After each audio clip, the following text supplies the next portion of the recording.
You are walking through time now. You are moving backward through the centuries. The world grows quieter around you. The sounds of modern life fade away like whispers in the wind, like memories dissolving into mist, like echoes growing ever softer. You find yourself in a medieval village. The year is 1300. Snow falls gently on thatched roofs. The flakes are large and soft. They drift down like feathers from the sky. Each snowflake catches the moonlight. Each one sparkles for just a moment before joining its sisters on the ground. The cold here is different from what you know. It is a cold that comes from the earth itself. It rises up through stone floors. It seeps through wooden walls. It finds every crack and crevice. But you are warm. You are safe. You are simply observing this ancient dance between human and winter. The villagers have learned to live with this cold. They have learned its rhythms. They know its moods. They understand its lessons. The cold is not their enemy. It is simply part of their world, part of their story, part of their season, part of life's great wheel turning. You watch as families gather around their hearths. The fires burn low and steady. Orange flames dance against stone walls. The light flickers gently. Shadows move like old friends across the room. The warmth spreads slowly outward, like ripples in still water, like love radiating from its source. The houses are small and simple. Walls made of wood and clay. Roofs covered with thick straw. Windows are tiny openings, some covered with oiled cloth, others with thin sheets of horn. The light that enters is soft and golden, like honey poured through winter air. You can smell the wood smoke drifting through the air. It carries scents of oak and birch, pine needles and dried herbs. The smoke rises slowly. It curls and dances upward, like prayers ascending to the stars, like wishes carried on winter wind, like dreams made visible. The ground beneath your feet is frozen solid. Frost covers every blade of grass. Every fallen leaf sparkles with ice crystals. The earth sleeps deeply under its white blanket. It dreams of spring that will come again. It rests in winter's embrace, gathering strength for rebirth. Medieval winters lasted longer than winters today. They stretched from October until April. 7 long months of cold and snow. 7 months of shortened days. 7 months of early darkness. But the people adapted. They learned. They survived. They found ways to thrive in winter's kingdom. You see a grandmother spinning wool by candlelight. Her fingers move slowly and steadily. The wheel turns with gentle rhythm. Click, click, click.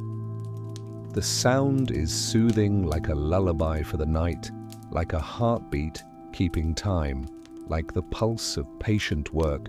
Her granddaughter sits beside her, learning the ancient craft. The wool is thick and warm. It comes from sheep that lived through many winters. The fibers are strong. They hold the memory of summer meadows. They remember sunshine and green grass. They remember the warmth of growing things. They carry summer's promise through winter's darkness, like hope made tangible. In the corner of the room, dried herbs hang from wooden beams. Lavender and chamomile, rosemary and thyme. Their scents fill the air with gentle fragrance. They bring peace to the long winter nights. They ease the mind into rest. They whisper of healing and hope, of nature's gifts preserved. The family's cat curls near the fire. Its fur is thick with winter growth. It purrs softly, a deep, rumbling sound. The purring blends with the crackling flames, with the gentle breathing of the family. Together they create a symphony of contentment, a harmony of peace, a music of home. Outside, the wind whispers through bare branches. It tells stories of distant places, of forests deep with snow, of mountains crowned with ice, of valleys filled with frozen streams. But here inside, all is calm, all is peaceful, all is safe, all is warm, all is protected from winter's wildness. The cold makes people move slowly. It makes them speak softly. It makes them draw close together for warmth, for comfort, for companionship. Winter teaches patience. Winter teaches stillness. Winter teaches the value of quiet moments, the beauty of slow living, the grace of unhurried time. You notice how thick the clothing is, layers upon layers of wool and linen, heavy cloaks lined with fur hoods that cover the head completely. Mittens made from sheep as wool boots wrapped with strips of leather, everything designed to hold warmth close to the body, to keep life warm within, to protect the flame of existence. The bed is piled high with blankets, heavy woolen covers, quilts filled with down from geese, furs from animals that gave their lives to keep families warm. The bed is like a nest, a cocoon of warmth in the cold night, a sanctuary of rest, a temple of sleep. Medieval people went to bed early. When darkness fell, they followed its rhythm. They lit candles sparingly, saving the precious wax for special occasions. Most nights they relied on firelight, on moonlight filtering through small windows, on the gentle glow of embers in the hearth. The night was their natural clock. They told stories by the fire tales passed down through generations. Stories of brave knights and wise queens, of magical forests and talking animals, of dragons who were really guardians, of winter spirits who brought good dreams, of heroes who found light in darkness. These stories were their books, their entertainment, their education, their connection to mystery. The stories helped pass the long, dark hours.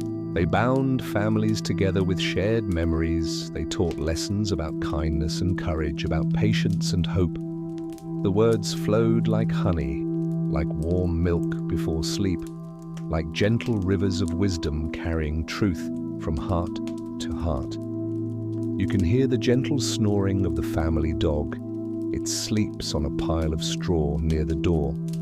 Its dreams are simple dreams of summer days running through fields, of cool streams and shady trees, of endless games and belly rubs full of love, of warm sunshine on fur, of simple pleasures. The fire begins to die down, the flames grow smaller, the orange light fades to red, then to deep golden embers. The warmth continues to radiate from the stones. The heat soaks into the walls, into the floor, into your bones, into your spirit, into the very essence of comfort.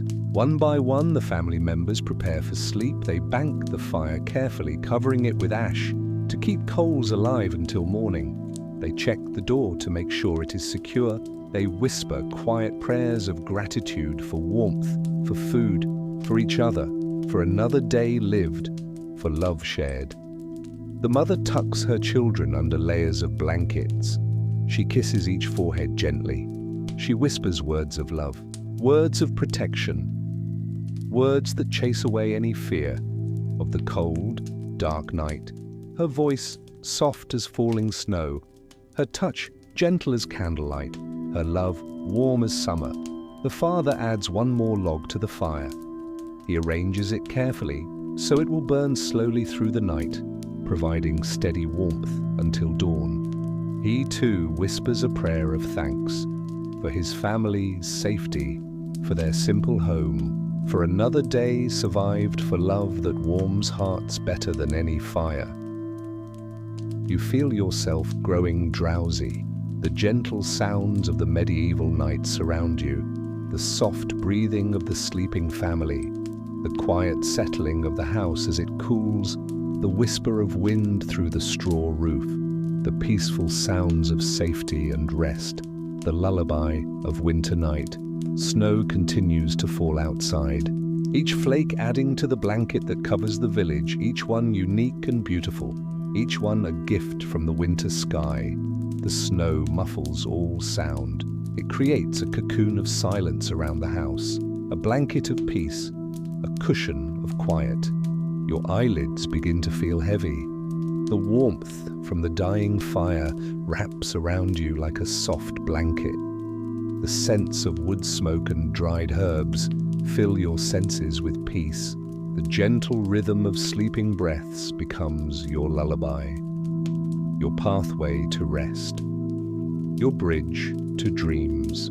The cold medieval winter no longer seems harsh, it seems gentle now, like a teacher who speaks in whispers. Like a guardian who watches over sleeping children, the winter teaches lessons of gratitude, of community, of finding warmth in simple things, of discovering peace in stillness, of learning to value what truly matters. You sink deeper into the medieval night. Your breath slows to match the breathing of the family around you. Your heartbeat slows to match the gentle settling of the house, in and out like the rhythm of falling snow, like the pulse of quiet life, like the breathing of the peaceful earth. The last embers in the fireplace glow like tiny stars. They pulse gently, breathing light into the darkness, breathing warmth into the cold, breathing peace into your mind, breathing rest into your spirit. The final flames dancing their goodnight dance, their farewell performance. Your body relaxes completely. The stress and worry of modern life melt away like ice in spring sunshine. You are safe in this medieval moment, safe in this cocoon of warmth, safe in this bubble of time where only peace exists, where only rest remains, where only love endures. The winter night embraces you with gentle arms. The cold becomes a lullaby, the darkness becomes a soft blanket, the silence becomes a peaceful song. The medieval world wraps around you like wool, like love, like protection, like the embrace of centuries. You feel yourself drifting now, drifting like a snowflake on the winter wind, drifting into the deep peace of medieval sleep, where time moves slowly, where worries fade away, where only warmth and safety remain, where rest is sacred, where sleep is holy. Your breathing becomes as soft as falling snow, your heartbeat becomes as gentle as candlelight, your thoughts become as peaceful as a sleeping village covered in white. Your mind empties like a bowl after sharing, your spirit fills with medieval tranquility. The night breeze whispers through the straw roof. It carries the secrets of winter. It carries the dreams of sleeping families. It carries you gently into the realm of rest, into the kingdom of peace, where medieval nights hold you safe, where ancient wisdom guides your dreams. Sleep comes to you now, as it came to medieval families centuries ago, slowly, gently, naturally, like the setting of the winter sun, like the falling of snow, like the banking of embers in the hearth, like the whisper of wool against skin, like love settling into hearts. Your eyelids close like doors to a warm house. They shut out the cold world, they hold in the warmth. They keep safe the peace you have found in this medieval winter night. They protect the rest that flows through you like honey, like warm milk, like liquid comfort. The last thing you hear is the gentle sound of snow falling on the roof, soft and steady, like a lullaby sung by winter itself, like a prayer whispered by the night, like the breathing of the earth in peaceful slumber, like the heartbeat of sleeping time. Medieval cold becomes your blanket. The harsh winter becomes your protector. The dark night becomes your mother.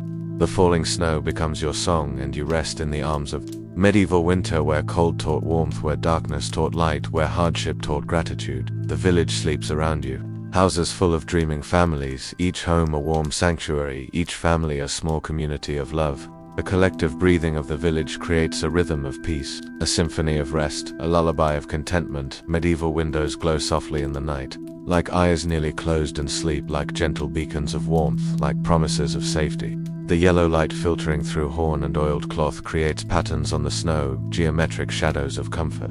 Artistic expressions of home. You drift through medieval dreams, where the cold is a teacher, the winter a wise elder speaking in whispers of snow, the frost a artist painting beauty on glass, the ice a sculptor creating crystal gardens, the cold teaching patience, teaching stillness, teaching the value of warmth.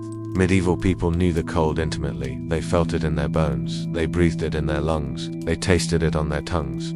But they also knew how to transform it, how to make it serve life, how to find beauty in its harshness, how to discover warmth within its embrace. The cold drove them together into shared spaces, into common warmth, into collective survival. The harsh weather created bonds of necessity that became bonds of love, the survival partnerships that became lifelong friendships, the shared blankets that became shared lives. Medieval children learned to play in the cold, to find joy even when breath made clouds, to discover wonder in frost patterns, to see magic in icicles hanging from eaves. Their laughter rang clear in winter air. Their games created warmth through movement. Their joy melted the hardest frost. You watch medieval children building snow figures, their small hands working together, their imaginations transforming white powder into creatures and castles, their giggles echoing through the stillness, their play creating heat, their fun generating warmth, their happiness melting worry. Medieval cold preserved food through winter meat hanging in unheated sheds, milk and cheese stored in cool cellars, vegetables buried in root storage. The cold serving life, protecting nourishment, keeping families fed through lean months, the harsh temperature becoming an ally. Medieval people read the cold like a language. They understood its moods, its patterns, its promises. They knew when the worst was coming, when relief would arrive, how long the harsh spell would last. The cold spoke to those who listened. Medieval cold made fire sacred. Every flame was precious, every ember was treasured, every spark was protected. The cold taught the true value of warmth, made every heated moment meaningful, made fire into something holy, made warmth into blessing. You feel the medieval cold touching your skin but not harming, kissing your cheeks but not biting, teaching your body but not punishing. The cold in your dreams is gentle, instructive rather than destructive, educational rather than harmful. Medieval families slept close together. Children between parents, grandparents, nearby, the shared body heat, multiplying warmth. The combined breathing creating small climates of comfort. The togetherness forced by cold becoming togetherness chosen by love.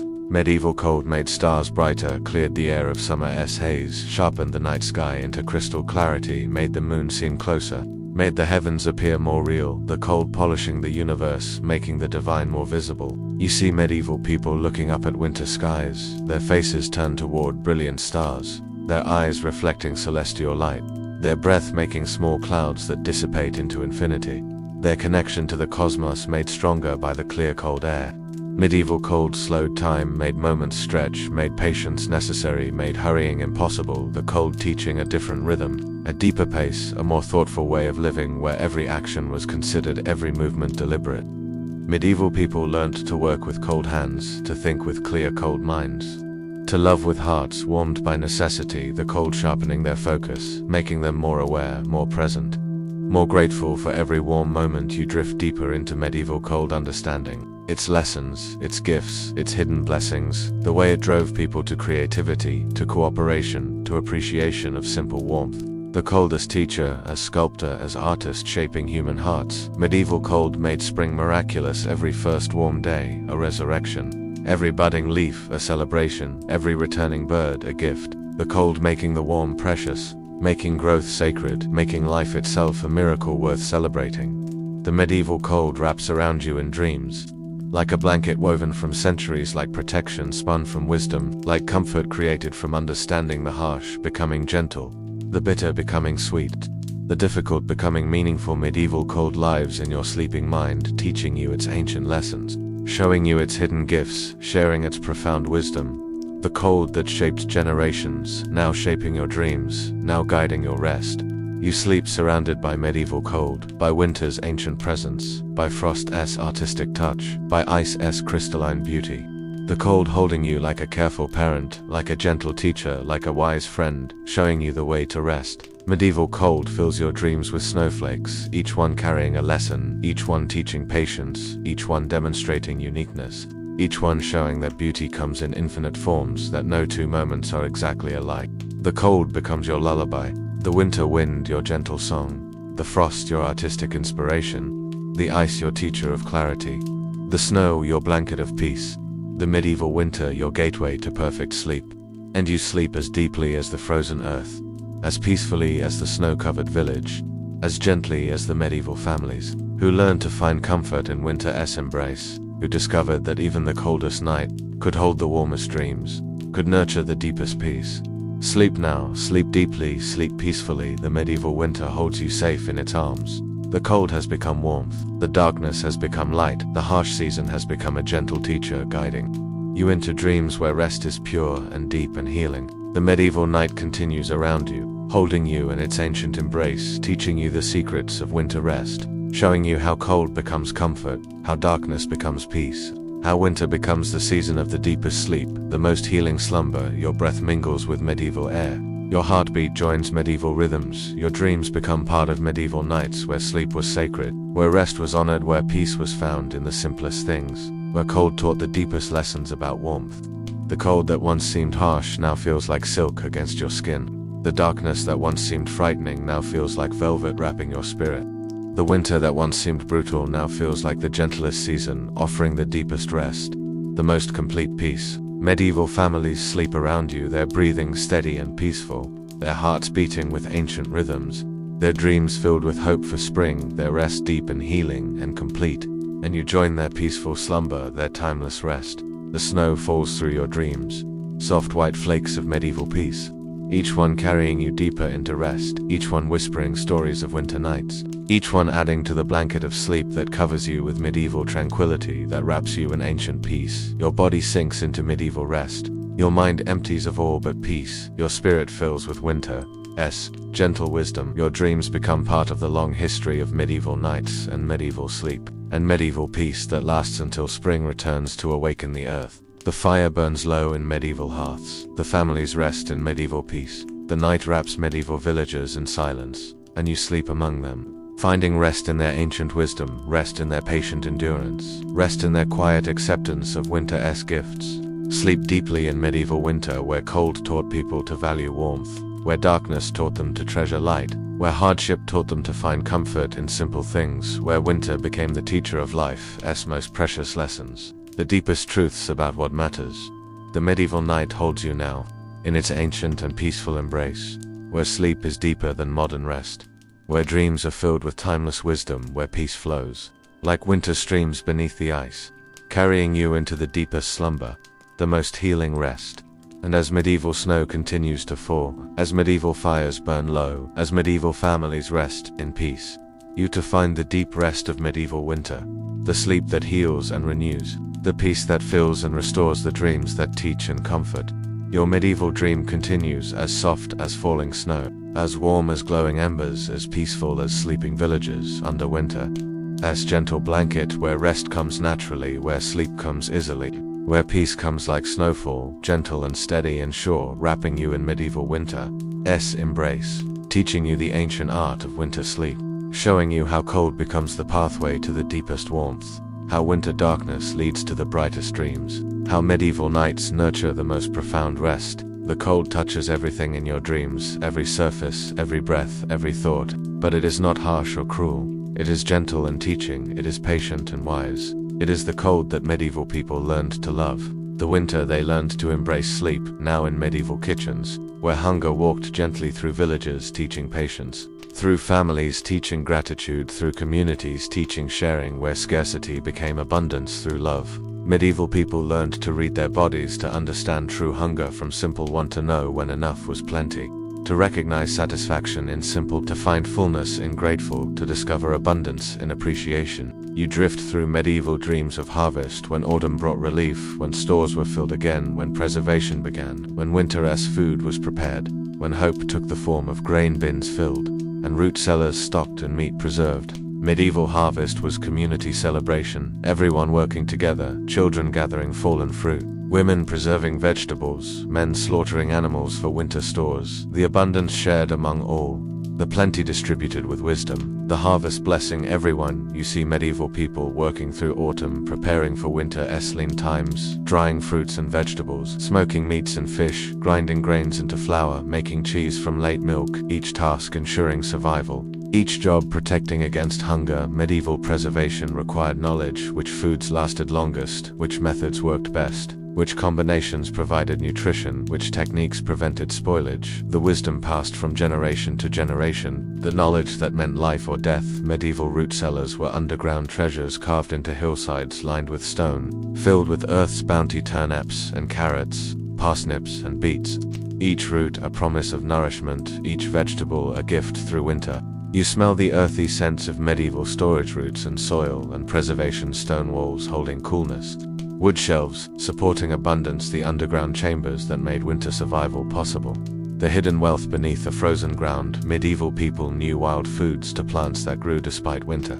roots that could be dug from frozen ground, bark that could be eaten, tree saps that provided sweetness, nature's emergency supplies. Growing wild and free, medieval children learned to identify wild onions and garlic, wild berries still clinging to bushes, nuts overlooked by autumn gatherers, plants that meant survival when stores ran low. Nature's backup pantry available to those who knew. You watch medieval people foraging even in winter's depths, finding food where others saw nothing, knowing which plants remained edible, which roots stayed nutritious, which sources provided sustenance, the knowledge that could mean survival. Medieval hunters ventured into winter forests, setting snares for rabbits, tracking deer through snow, following animal paths to fresh meat, the protein that could stretch stores, the flesh that could strengthen bodies, the wild abundance still available. Medieval fishing continued through ice holes cut in frozen ponds. Lines dropped through crystal water, fish drawn from winter's depths, the fresh protein when nothing else remained, the silver treasures swimming beneath the ice. You see medieval people sharing wild finds, berries discovered beneath snow, nuts found in forgotten caches, roots dug from frozen earthfish caught through ice holes. Each discovery shared with neighbors, each find blessing the community. Medieval people learned patience in eating, making small portions last, stretching meals across days, eating slowly to feel full, waiting between bites to appreciate, savoring every taste, every texture, every moment of nourishment. Medieval mothers watched their children carefully, ensuring fair distribution, making sure everyone ate, sacrificing their portions when necessary, going hungry so children could eat. The mathematics of love, the arithmetic of survival. You watch medieval families dividing food, each person receiving their share, children getting priority, the elderly cared for, the sick given extra, the portions calculated with love, the distribution guided by care. Medieval people learned signals of true need, when bodies required more nourishment, when children showed signs of hunger, when elders grew weak, when workers needed strength. The careful balance of survival, the delicate equation of enough. Medieval communities had systems for sharing, informal networks of care, unspoken agreements about help, ways of ensuring no one starved, methods of distributing resources, the social safety net of medieval villages, the community bonds that saved lives. You see medieval neighbors helping quietly, bringing soup to struggling families, sharing bread without announcement, leaving food at doors of those in need. The kindness that asked no recognition, the generosity that expected no return. Medieval people understood gratitude deeply. Every meal was a gift. Every bite was blessing. Every day with food was miracle. The appreciation that transformed simple into feast. The thankfulness that made little seem abundant. Medieval grace before meals was heartfelt, genuine appreciation for sustenance, true gratitude for survival, real thankfulness for another day. The prayers that rose with cooking steam, the blessings that sanctified simple food. You hear medieval prayers of thanksgiving, words of appreciation for daily bread, for the gift of nourishment, for the blessing of enough, for the miracle of survival through one more day, through one more meal, through one more winter. Medieval people found joy in simple foods. Fresh bread, still warm soup that filled the belly, milk still sweet from the cow eggs gathered that morning, the pleasures that came from scarcity, the appreciation that transformed ordinary into special. Medieval festivals were food-centered celebrations, harvest feasts that honored abundance, midwinter meals that defied scarcity, spring celebrations that welcomed return, holiday gatherings that created plenty through sharing and community, through love made edible. You watch medieval celebrations where little became much, where sharing multiplied portions, where community created abundance, where love transformed scarcity, where gratitude made simple into feast, where appreciation turned ordinary into extraordinary. Medieval children learned songs about food, rhymes about harvest, verses about sharing, melodies about gratitude, the music that celebrated nourishment, the songs that honored sustenance, the rhythms that blessed meals. Medieval people told stories while eating, tales that stretched mealtime, stories that satisfied while bodies remained hungry, narratives that fed spirits, words that nourished souls, stories that filled what food could not. You hear medieval mealtime stories, adventures of abundance, tales of magical feasts, stories of heroes who shared, narratives of communities that survived. Through cooperation, through sharing, through love made practical. Medieval people learned to cook by instinct, knowing by smell when bread was ready, feeling by touch when dough was right, seeing by color when vegetables were done, the intuition developed by necessity, the skill born from scarcity. Medieval women became artists of hunger, creators of meals from nothing, magicians of multiplication, alchemists of appreciation. transforming little into enough, making scarcity into satisfaction, creating abundance from gratitude. You watch medieval cooks working miracles, making soup from bones, creating meals from scraps, stretching portions to feed families, finding nourishment in unlikely places, the creativity that came from need, the innovation born from love. Medieval people understood the seasons of hunger: spring hunger, when stores ran low; summer abundance, when gardens produced; fall plenty, when harvest came; winter preservation, when supplies sustained the yearly cycle of scarcity and abundance. Medieval communities planned together for the lean times ahead, calculating how much was needed, determining how to share resources, planning for survival through cooperation, through mutual aid, through collective wisdom. You see medieval planning meetings, families discussing food stores, communities organizing, sharing strategies, leaders calculating distribution methods, the wisdom that came from experience, the planning that meant survival. Medieval people learned to read signs of coming scarcity, of approaching abundance, of weather that affected crops, of conditions that influenced storage, the knowledge that could predict survival, the wisdom that prepared for challenges. Medieval granaries were treasures more valuable than gold, grain stored against hunger, carefully guarded and rationed, protected from mice and moisture, the wealth that meant life itself, the riches that could not be stolen by thieves. You smell medieval grain storage, the scent of wheat and barley, the aroma of oats and rye, the fragrance of seeds and kernels, the perfume of survival, the cologne of continuation. The essence of another year survived. Medieval people celebrated small harvests, even meager crops were blessed, even poor yields were welcomed, even scanty stores were appreciated. The gratitude that transformed little, the thankfulness that multiplied portions. Medieval hunger became teacher of values, showing what truly mattered, teaching the importance of sharing, demonstrating the power of community, revealing the strength found in cooperation. The lessons that shaped character. Medieval families emerged from winter stronger, bonds forged by shared hardship, love deepened by mutual dependence, trust built through survival together, community created by common need, the relationships that endured because of hunger. You watch medieval spring, arriving relief from winter, scarcity, promise of gardens, growing hope of abundance, returning faith in cycles continuing, the hunger finally lifting like winter snow melting away. Medieval people greeted spring with celebration, first green shoots appearing, first edible plants emerging, first hope of abundance, returning the joy that came from survival, the gratitude for making it through, the appreciation for life continued. Medieval hunger taught that enough was plenty, that simple was sufficient, that shared was abundant, that grateful was satisfied, that appreciated was feast, that blessed was banquet. The wisdom that transformed scarcity. Your medieval dreams are filled with understanding, of hunger as teacher, of scarcity as blessing, of simple as sufficient, of enough as plenty, of grateful as feast, of shared as abundance. Medieval kitchens welcome you in dreams, where hunger was gentle, where scarcity taught wisdom, where little became much, where sharing created plenty, where gratitude transformed ordinary, where love seasoned everything. Sleep now in medieval understanding, where hunger walked gently through villages, teaching patience to families, showing gratitude to communities, demonstrating the abundance found in appreciation. The feast discovered in thankfulness. The medieval night holds you in kitchens of patient endurance, of creative survival, of grateful hearts, of loving hands, of sharing spirits, of communities that learned hunger could teach. Your breathing becomes like medieval cooking, slow and steady, your heartbeat like medieval rhythms, patient and sure, your dreams filled with medieval wisdom about hunger and gratitude, about scarcity and appreciation. Medieval hunger becomes your gentle teacher in sleep, showing you the sacredness of food, the preciousness of every bite, the blessing of simple meals, the abundance found in grateful hearts, the feast created by appreciation. Sleep deeply now, fed by medieval wisdom, nourished by ancient understanding, sustained by knowledge of those who learned that hunger could be gentle, that scarcity could bless, that little could satisfy completely. Your eyelids close like medieval food stores, protecting precious wisdom, keeping safe ancient knowledge, holding the understanding that hunger teaches, that gratitude multiplies, that sharing creates abundance, that love transforms scarcity.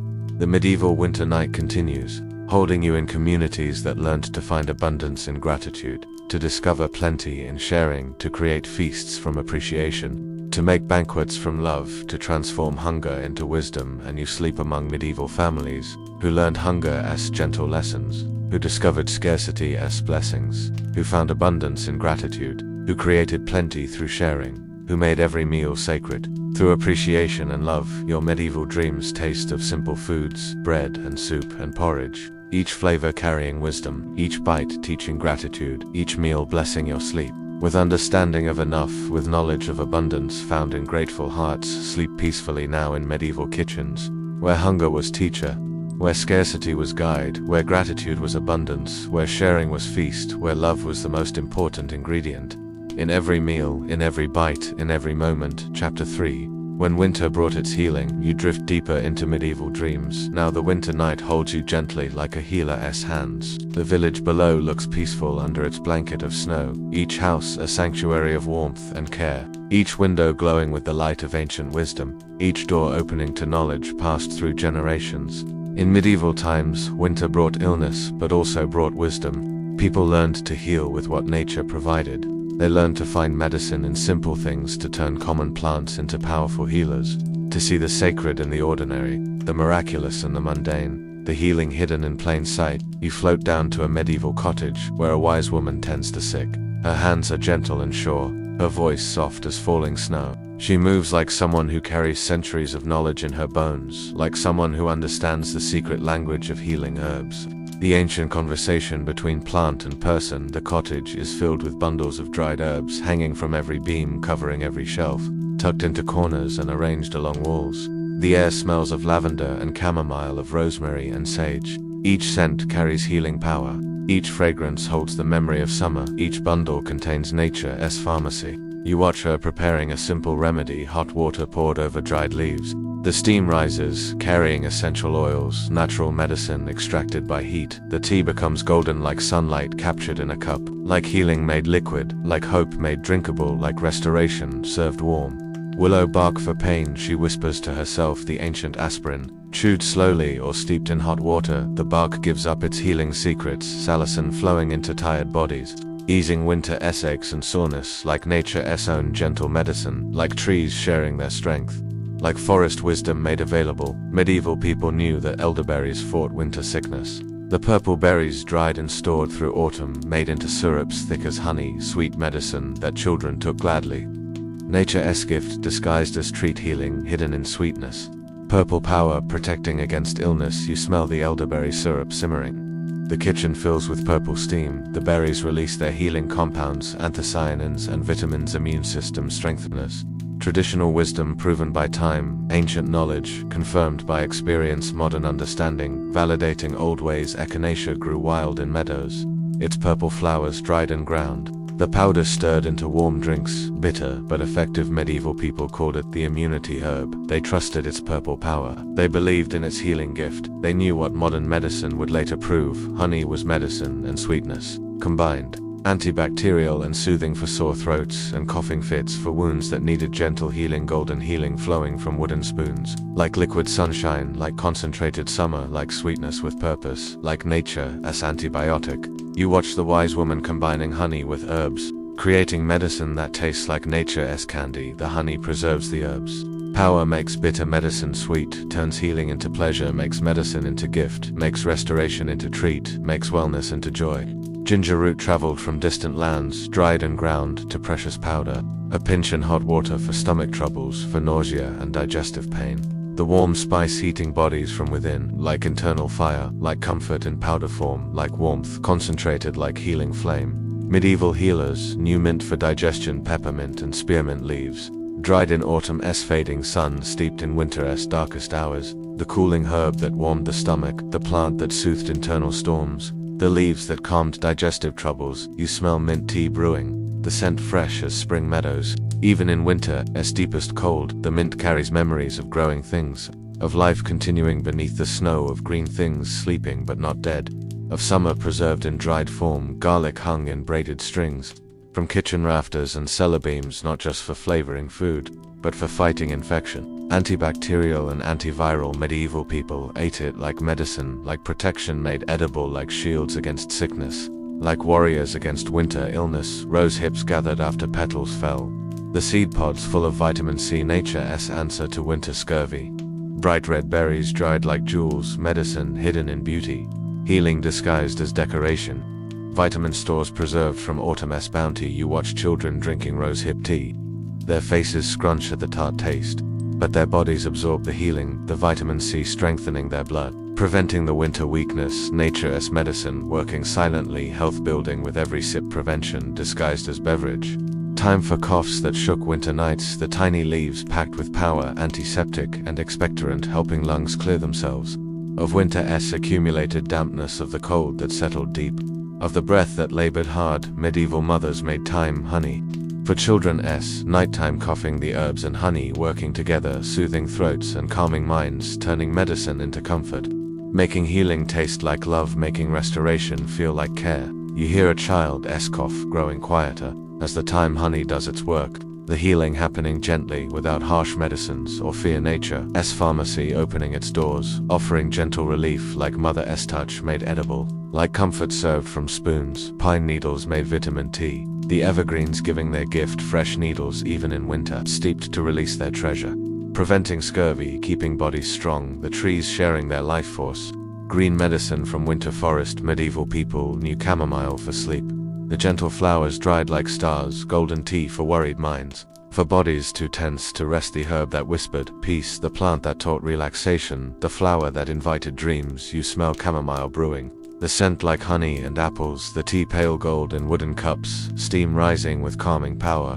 the night's medicine for troubled souls, the gentle healer of anxious hearts, the flower that made peace possible, feverfew for headaches and fever, the bitter herb that cooled hot bodies when winter brought burning sickness. The plant's name told its purpose, fever's enemy growing in gardens, medicine hiding in plain sight, healing available to those who knew. Medieval healers used calendula for wounds and winter-dried skin, the golden petals steeped in oil creating salves that healed and soothed. Nature's answer to harsh weather, golden healing for damaged skin, sunshine captured in healing balm. You watch the wise woman preparing salve, calendula petals in warm oil, the mixture strained through linen cloth, golden healing in small pots, medicine that smelled like sunshine, balm that carried summer's touch, ointment that remembered warmth, lemon balm for anxiety and worry, when winter darkness pressed too heavily on minds that needed lightning, the herb that lifted spirits like capturing summer in leaves, like bottling joy for winter use, like preserving happiness in plant form.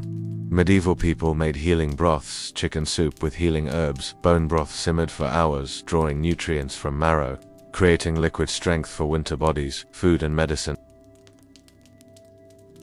You smell the broth simmering rich and golden, full of goodness, the herbs adding their medicine, the bones giving up their minerals, the steam carrying healing power like liquid healing, like comfort in a bowl, like restoration served warm. Sleep herbs for winter insomnia, valerian root and passion flower hops from beer making, saved for bedtime teas that brought rest. The herbs that taught bodies how to let go, how to surrender to healing sleep, how to release the day's troubles. Medieval healers knew touch as medicine, gentle massage with herb-infused oils, laying hands on fevered foreheads, speaking words of comfort and hope, healing that came through human connection, through love made tangible, through care expressed in touch. You watch the wise woman's hands moving gently over a sick child, the touch as important as the herbs, the love as healing as medicine, the human connection that medicines can't replace, the power of caring touch, the healing that flows through fingers. Medieval people understood rest as healing, long winter nights meant long recovery, bodies given time to heal themselves, sleep honored as nature's medicine, patience valued as healing virtue, rest respected as healing practice, time recognized as great healer. Medieval healing worked slowly, gently, naturally, the herbs supporting body's wisdom, not fighting against nature's way, the healing happening at body's pace, at nature's rhythm, at healing's own time, at restoration's gentle speed. You watch patients resting quietly in beds, piled high with warm blankets, the healing herbs steaming nearby, the gentle breathing of recovery, the peaceful sleep of bodies mending, the quiet restoration of health returning. Medieval healers observed carefully. They watched how plants affected people, they learned which herbs helped which ailments, they passed knowledge to daughters, to students, to the next generation, the wisdom growing with each observation. Experience building understanding. Healing gardens grew behind cottages, even in winter. Some herbs survived under snow and frost and ice. The hardy plants waiting for spring, when fresh medicine would grow again, when healing would be green and growing. When nature's pharmacy would reopen fully, you see the winter garden sleeping, the herb beds covered with straw, the plants resting beneath the snow, dreaming of spring's return when they would offer fresh medicine, when healing would bloom again, when gardens would become pharmacies. Medieval people trusted plant medicine. They had used these herbs for generations. They knew their power, their gentleness, their ability to heal without harm. The plants were teachers, friends, allies, partners in the dance of healing, companions in the journey to wellness. Healing happened in community. Neighbors bringing soup to the sick families, taking turns with night watches, everyone contributing to care. The sick person surrounded by love, by attention, by healing presence, by community support. You watch a community caring for illness, bringing gifts of food and comfort, offering prayers and presence, sharing the burden of sickness, making healing a shared responsibility, a community effort, a group project, a village undertaking. Medieval healers knew that laughter healed, that hope strengthened medicine, that love multiplied healing power, that gentle words soothed better than any herb. The heart's medicine working alongside plant medicine, emotional healing supporting physical restoration. Medieval healing spaces were sanctuaries, cottages filled with dried herbs, rooms scented with healing plants, windows letting in healing light, fires providing healing warmth, the whole environment designed for recovery, for restoration, for return to wellness. You smell the scented air of medieval healing, lavender and rosemary, chamomile and thyme, each fragrance carrying therapeutic power, each scent contributing to wellness, each aroma part of the healing environment, part of nature's restoration. Medieval people learned from animals, which plants they ate when sick, which herbs they sought when injured, how they healed their wounds naturally. The animals teaching humans about nature's medicine, about healing wisdom, about restoration's ways. Medieval healers studied the stars, knowing when to gather herbs, when planets favored healing, when moon phases supported medicine, the cosmic timing of restoration, the celestial calendar of healing, the universal rhythms of wellness. You watch medieval healers working, by candlelight and moonlight, following ancient rhythms, understanding cosmic timing, gathering herbs at optimal moments, preparing medicines when stars aligned, working with universal forces. Medieval medicine was holistic, treating body, mind, and spirit, addressing causes, not just symptoms, understanding connections between all things, seeing illness as imbalance, viewing healing as restoration, of harmony, of balance, of wholeness. Medieval healers were counselors to listening to troubles and fears, offering comfort and hope, understanding that emotional wounds needed healing as much as physical, that hearts required medicine, that spirits needed restoration. You hear medieval healers listening to stories of worry and pain, offering wisdom and comfort, understanding that healing required more than herbs, required love and attention, required presence and care, required time and patience. Medieval people knew seasonal healing, spring herbs for cleansing summer plants, for strengthening autumn roots, for storing fall preparations for winter, each season offering its gifts, each time providing what was needed. Medieval healing was preventive to herbs taken before illness struck,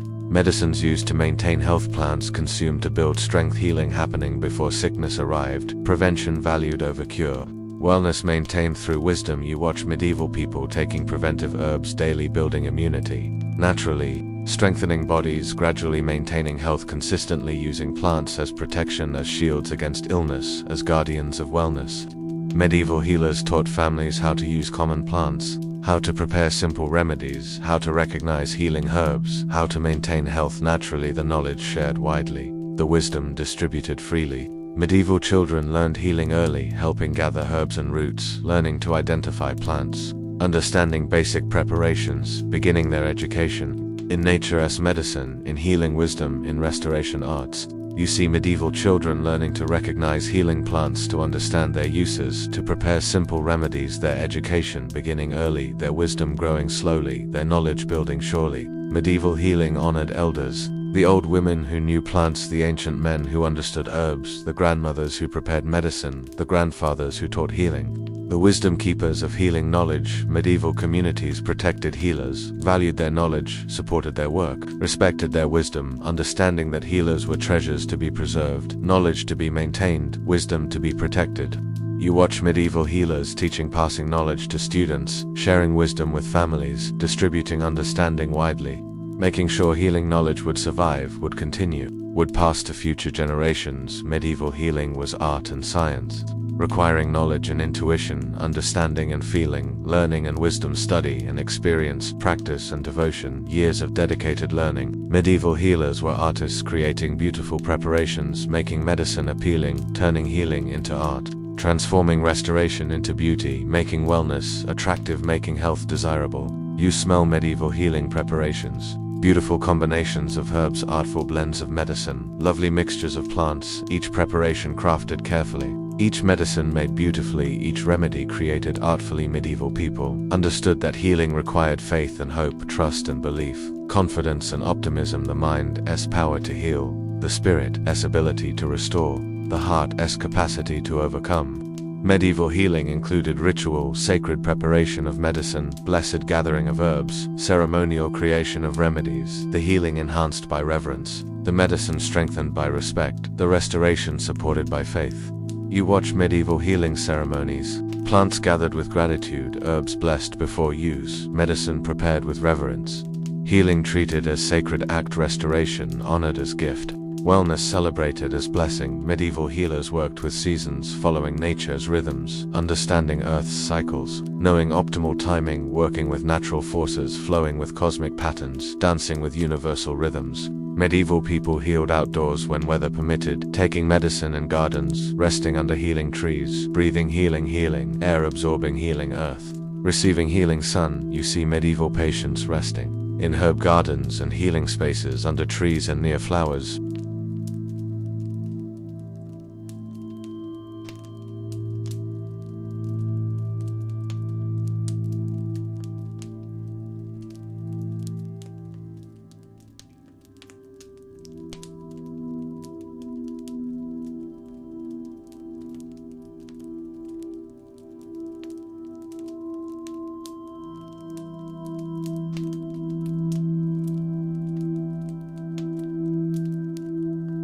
You taste medieval healing foods, herbs and bread and soup, medicine in daily meals, healing in ordinary food, restoration in simple eating, wellness in regular nourishment, medicine integrated naturally. Medieval people learned body wisdom, understanding personal needs, recognizing individual responses, knowing what worked for them, learning their own healing patterns, discovering their medicine, understanding their restoration.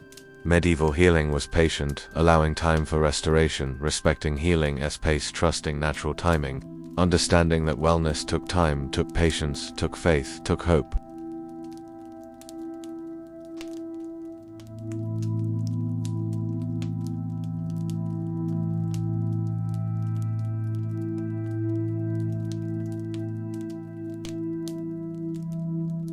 Plant medicine working gently, ancient wisdom restoring modern stress, releasing through medieval understanding of natural healing.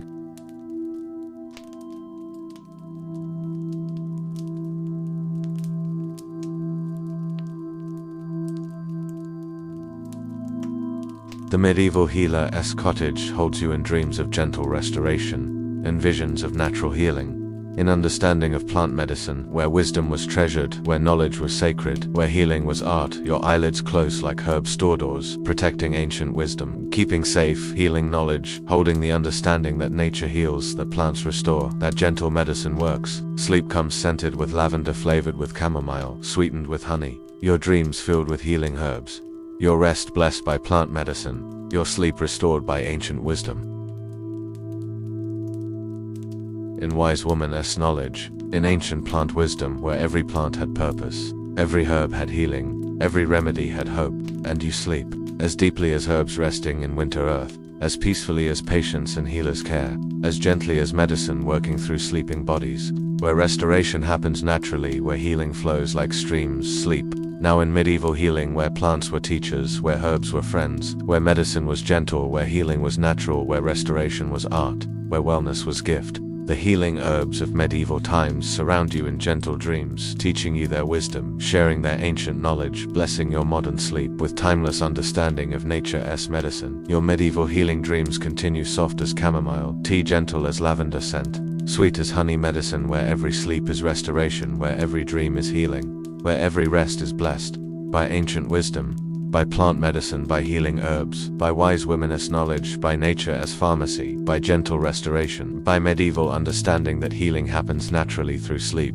Chapter 4. When winter taught survival, you drift deeper into the medieval dream. Now the snow falls heavier around the sleeping village, each flake carrying stories of human strength, of communities that learned to survive together. When winter demanded everything they had, when survival required cooperation, when endurance meant working as one in your dream, you drift through a medieval winter. When survival meant cooperation, when neighbors became family, when sharing meant everyone lived through the coldest, darkest months, when individual strength wasn't enough, when community became the key to survival. You watch villagers working together in the early winter dawn. Their breath makes clouds in freezing air, but their movements are purposeful, united by common need, united by ancient wisdom, united by the understanding that together they were stronger.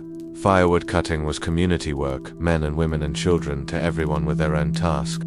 Sharp axes ringing through forest air, the sound echoing between snow-laden trees, each stroke echoing through the valley, each cut resonating with purpose. You hear the rhythm of axes on wood, steady and strong like heartbeats, the sound of survival being carved from fallen branches and dead trees, each swing preparing for survival, each cut ensuring warmth, each stroke securing another day, each rhythm beating out endurance. They learned to plan ahead, to think beyond today, beyond this moment.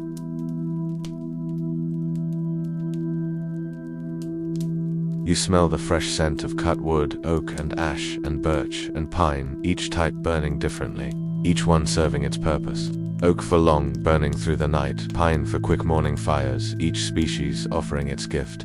Each tree contributing to survival. Wood was stacked like treasure in careful piles, near every house, covered with bark and hides, protected from snow and rain. The winter's warmth stored in wooden coins, the fuel that meant life itself, the energy that would carry them through. You watch families working together, children carrying small branches, parents splitting larger logs, grandparents teaching the skills passed down through generations of winter survival. Each lesson a gift of endurance, each instruction a heritage of strength. Ice cutting was winter work too. When ponds and streams froze thick, men sawed blocks of clear ice, loading them onto wooden sleds. The ice would keep food fresh through months of spring and summer. Nature's refrigeration harvested by human hands.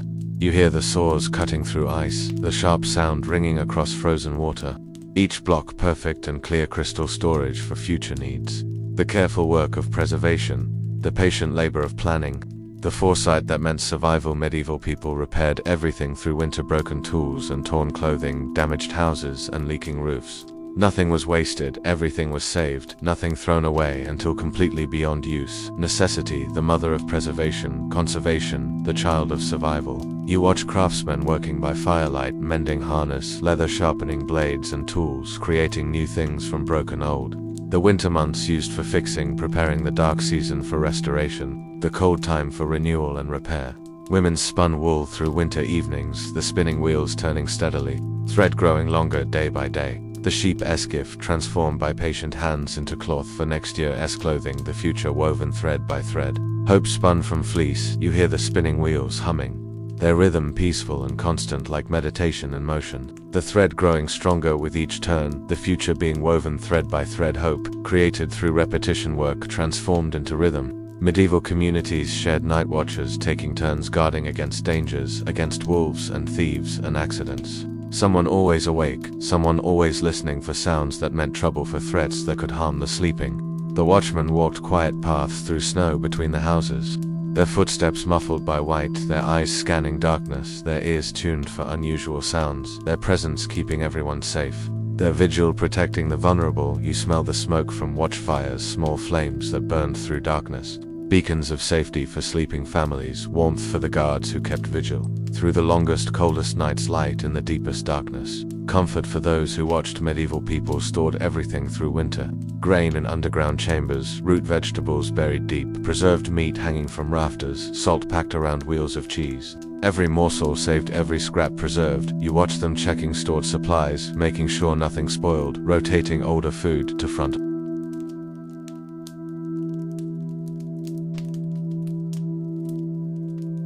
The patience of preservation. Children learned survival skills through play games that taught useful lessons, contests that built needed strength, winter games that prepared them for their own survival tasks, for the challenges that awaited.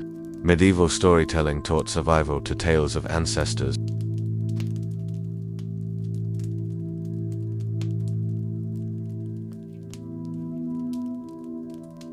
The lessons disguised as stories. You hear stories being told by firelight, ancient tales of winter survival, of heroes who saved their people by thinking of others first, by sharing what little they had, by working together, by choosing cooperation over competition. Medieval people prayed together through winter, their faith keeping hope alive when food ran low and fuel ran out, when sickness threatened families, when darkness seemed to last forever, when despair knocked at doors. The prayers rose with wood smoke, carrying hopes for spring's return, for survival through darkest months, for strength to help their neighbors, for wisdom to make good choices, for grace to endure what came. You watch families gathered for evening prayer, heads bowed in gratitude for another day survived, for warmth and food and shelter, for each other's presence, for the hope of tomorrow, for love that sustained them. Medieval communities celebrated together, even in winter's harshest time. Small festivals that lifted spirits, feast days that brought joy, music and dancing by firelight, laughter echoing through cold air, joy created deliberately.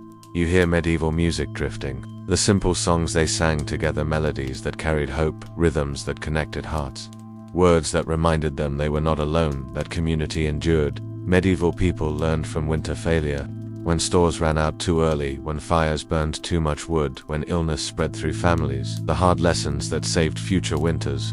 The wisdom bought with suffering, the failures became wisdom, teaching preparation and planning, teaching the value of enough, teaching the importance of sharing, teaching that survival meant cooperation, not competition, not hoarding, not selfishness. You watch elders teaching young ones, the lessons learned through hard experience, the wisdom bought with cold and hunger, the knowledge that kept communities alive through generation after generation. The inheritance of survival. Medieval winter survival meant accepting help when your own strength wasn't enough, when your own supplies ran low, when you couldn't manage alone. The pride that had to be swallowed, the humility that saved lives. It also meant giving help when others needed more, when neighbors struggled, when sharing meant your own family had less. The generosity that kept everyone alive, the sacrifice that saved the community. You see neighbors helping neighbors, food shared without being asked, work done without payment, expected kindness given without hope of return. The invisible threads that bound communities together, the love that made survival possible. Medieval people learned to find joy even in survival's hardest moments, small pleasures that kept spirits alive. A warm fire on the coldest night, a hot meal when hunger pressed, a kind word when hope grew dim. You watch children playing in snow, building figures from white powder, sliding down snowy hills, their laughter ringing clear, their joy infectious, their playfulness keeping hearts light. Their games teaching survival. The play was part of survival too, teaching bodies to stay strong, teaching minds to stay hopeful, teaching communities to remember why survival mattered, what they were surviving for, who they were saving. Medieval winter nights brought people together. When outdoor work was impossible, families and neighbors gathered, telling stories, sharing skills, planning for spring's work, strengthening the bonds that held them together through everything. Medieval communities developed systems for sharing resources fairly, for ensuring everyone's needs were met, for organizing work efficiently, for maintaining group morale, for making decisions collectively. The democracy of survival. You watch medieval planning meetings, families discussing winter strategies, communities organizing work schedules, leaders coordinating resource distribution. The wisdom of many minds applied to survival's challenges, the strength of unity. Medieval people learned to read winter signs, weather patterns that predicted storms, animal behaviors that warned of cold, plant changes that signaled seasons, the natural calendar that guided survival. The Earth's own forecasting system. Medieval children were taught observation, to notice changes in the sky, to feel shifts in the wind, to see signs in animal behavior, to understand nature's messages. The knowledge that could save lives, the wisdom that protected communities.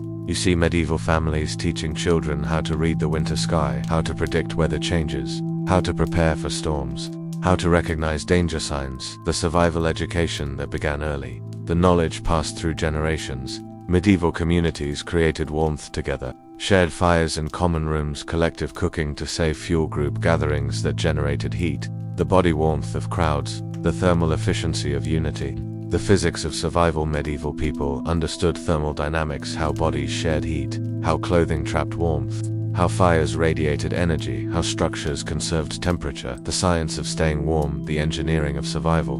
You feel medieval warmth creation, the careful management of heat, the strategic sharing of fire, the collective generation of comfort, the community approach to staying warm, the group effort to survive cold. Medieval survival required mental strength, psychological endurance through darkness, emotional resilience through hardship, spiritual faith through testing times, the inner resources that sustained the mental muscles of survival. Medieval people developed coping strategies for dealing with cabin fever, for managing winter depression, for handling stress and fear, for maintaining hope and faith, the psychological tools of survival, the mental techniques of endurance. You watch medieval families supporting each other through winter's psychological challenges, through cabin fever and depression, through fear and anxiety and despair. The emotional work of survival, the psychological labor of endurance. Medieval communities had systems for morale, group activities that lifted spirits, celebrations that brought joy, stories that inspired hope, songs that unified hearts, the social engineering of survival, the community psychology of endurance. Medieval people learned patience through winter, the virtue forced by circumstances, the character developed by delay, the wisdom gained through waiting, the strength built by enduring, the patience that became power.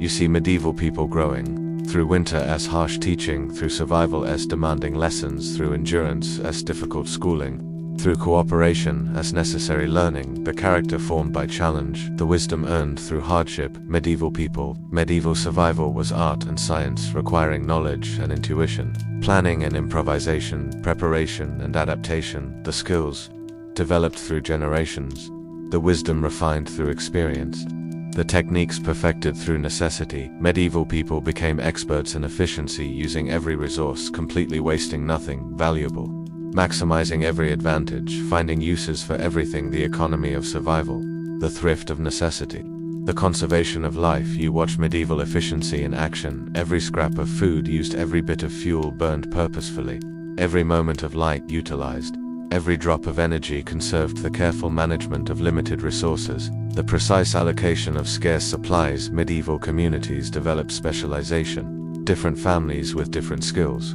some excelling at food preservation, others mastering tool repair, still others expert at weather prediction. The division of survival labor, the specialization of endurance, traded skills and resources, bartering knowledge for supplies, exchanging work for goods, sharing expertise for materials. The economy of cooperation, the currency of community, the wealth of working together. You see medieval trading happening, food exchanged for firewood, skills traded for supplies, knowledge bartered for goods. The complex economy of survival, the intricate web of interdependence, the marketplace of mutual aid. Medieval survival required innovation, creating new solutions to old problems, adapting tools for different uses, finding alternative sources of supply, inventing methods of conservation. The creativity sparked by necessity, the innovation driven by need. Medieval people became inventors, designing better storage systems, creating more efficient tools, developing improved techniques, finding ways to do more with less. The engineering of survival, the technology of endurance. You watch medieval innovation happening, new methods of food preservation, better techniques for staying warm, improved ways of sharing resources, creative solutions to survival challenges, the human genius for adaptation, the creativity of survival. Medieval winter taught resource management, understanding what was truly essential, knowing what could be done without learning to prioritize needs, discovering the difference between want and necessity, the wisdom of enough, the knowledge of sufficient. Medieval people learned the hierarchy of needs: warmth before comfort, food before pleasure, safety before convenience, survival before luxury, the priorities that preserved life, the values that ensured continuation. You see medieval prioritization in action, essential needs met first, luxuries postponed or abandoned, comfort sacrificed for survival, pleasure delayed for safety, the hard choices that preserved life, the difficult decisions that ensured endurance. Medieval communities developed leadership systems for making group decisions, methods for organizing collective work, ways of resolving conflicts peacefully, structures for maintaining order, the governance of survival, the politics of endurance. Medieval leaders were servants of survival, making decisions for the common good, organizing efforts for mutual benefit, coordinating resources for group welfare.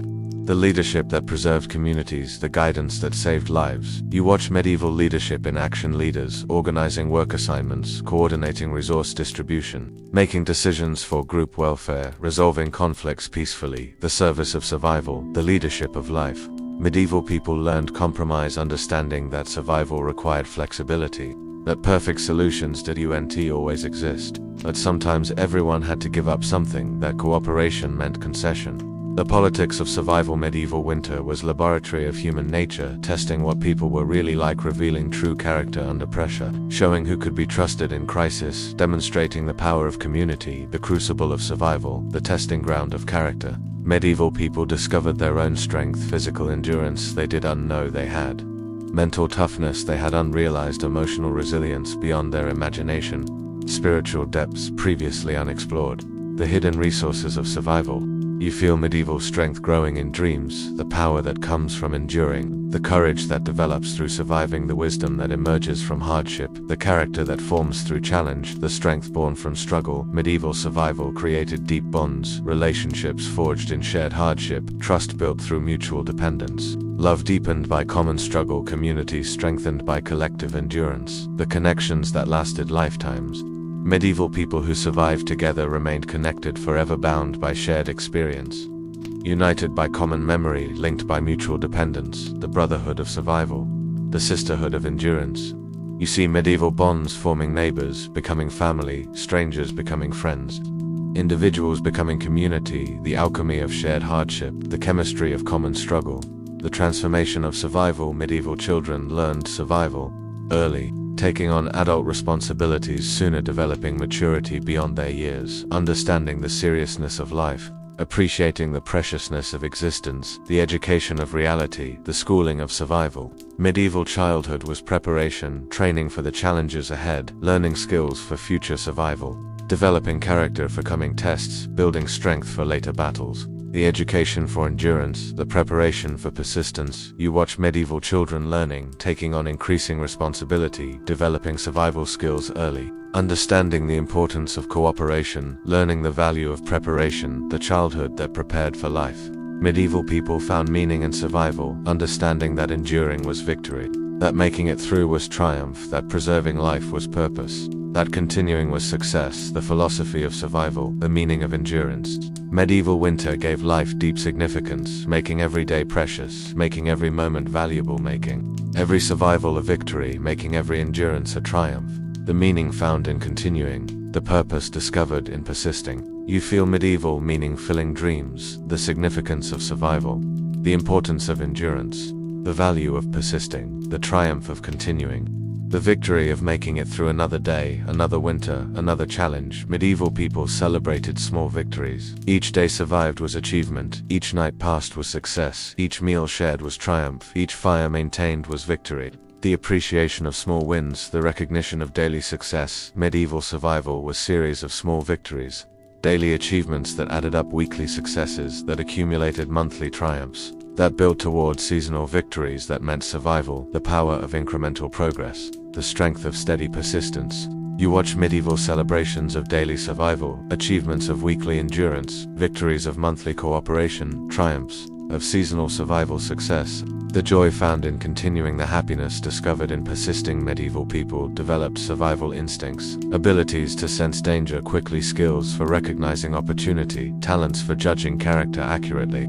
capacities for making quick decisions, the intuition of survival, the instincts of endurance. Medieval survival required quick thinking, fast responses to changing conditions, rapid adaptations to new challenges, swift adjustments to altered circumstances, the mental agility of survival, the intellectual flexibility of endurance. You see medieval quick thinking in action. Rapid responses to sudden changes, swift adaptations to new problems, fast adjustments to altered conditions.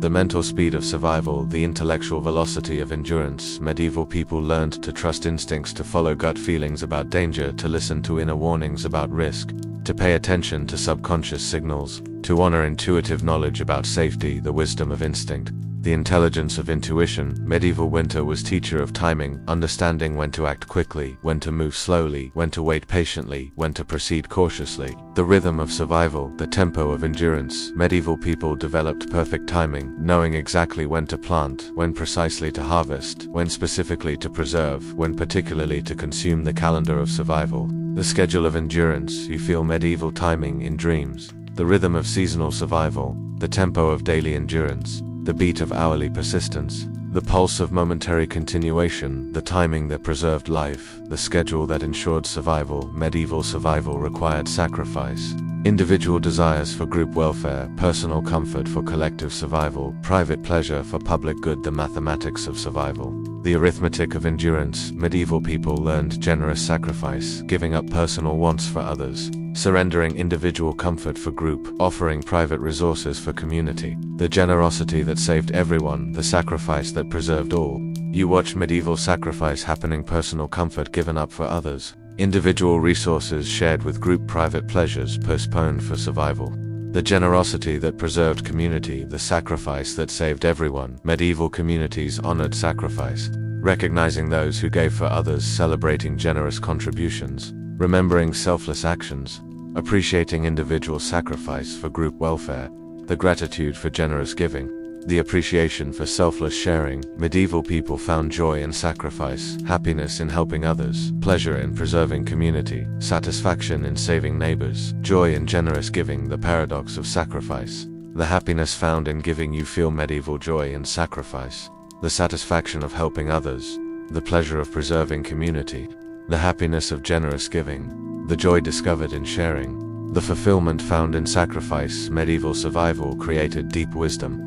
Understanding what truly mattered, knowing what was really important, recognizing what actually counted, discovering what genuinely significant. The wisdom of survival, the knowledge of endurance. Medieval people learned life's priorities, family over possessions, community over individual comfort, survival over luxury, endurance over ease, cooperation over competition, the values of survival, the priorities of endurance.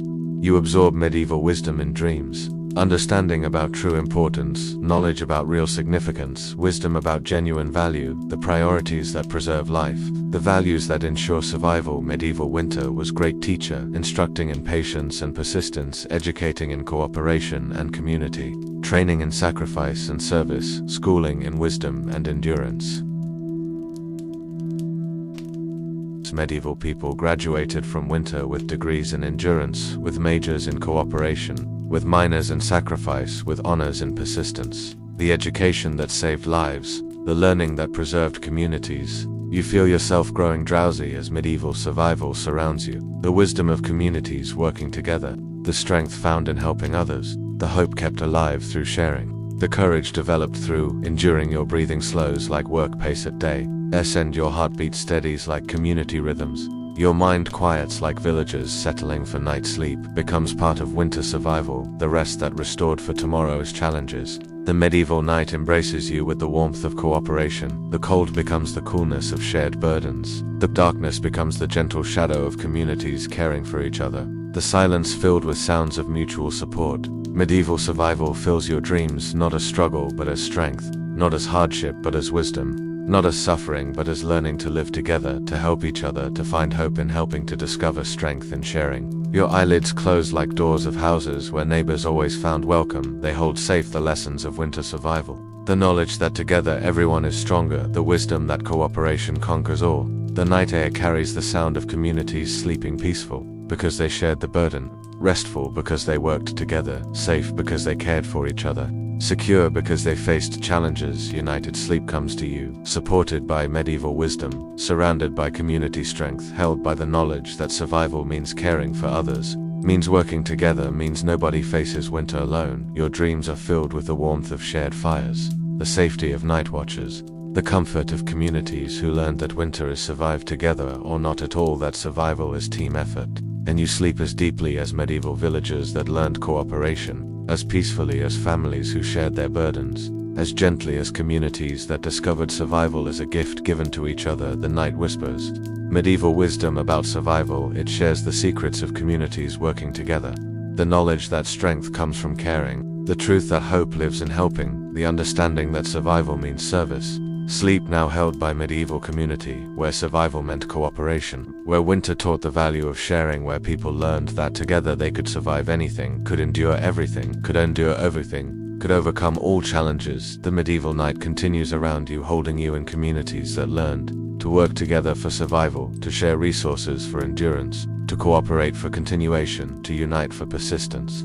Your medieval survival dreams continue, soft as shared warmth, gentle as mutual aid, strong as community bonds, deep as cooperative wisdom, where survival was team effort, where endurance was group achievement. The winter teaches you in dreams about cooperation and community, about sharing and sacrifice, about working together for survival, about finding strength in unity, about discovering power in cooperation. Medieval people sleep around you in dreams of community, survival in visions of cooperative endurance, in understanding of shared strength where survival was never solitary, where endurance was never individual. Sleep deeply in medieval wisdom, where survival taught cooperation, where winter built community, where hardship created bonds, where challenges united people, where difficulties brought them together.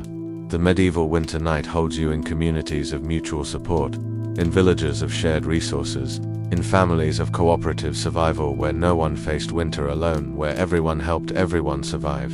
And you sleep among medieval communities who learn survival's greatest lesson, that together everyone is stronger, that cooperation conquers all, that sharing multiplies strength, that unity creates endurance. Your dreams filled with medieval understanding about survival and cooperation, about endurance and community, about persistence and sharing, about continuation and caring, about survival through service to others.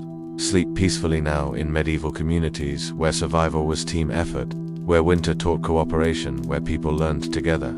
They could overcome anything, face any challenge, survive every hardship through love and cooperation. Chapter 5. Hope in the Heart of Darkness. You rest now in the deepest part of medieval winter, where the nights are longest and darkest.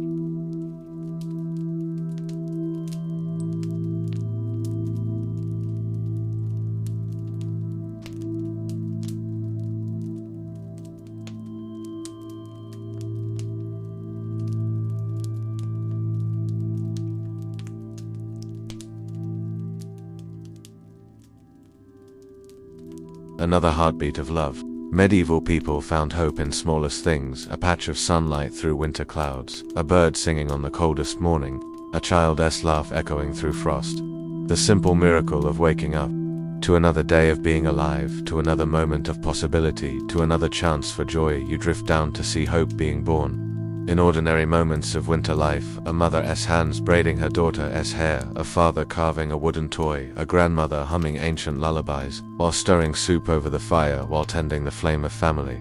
The hope lived in their daily rituals, in the careful tending of small flames, in the patient spinning of wool into thread that would become clothing, in the quiet mending of what was broken, in the gentle care of what remained, in the faithful continuation of life. You watch medieval children playing.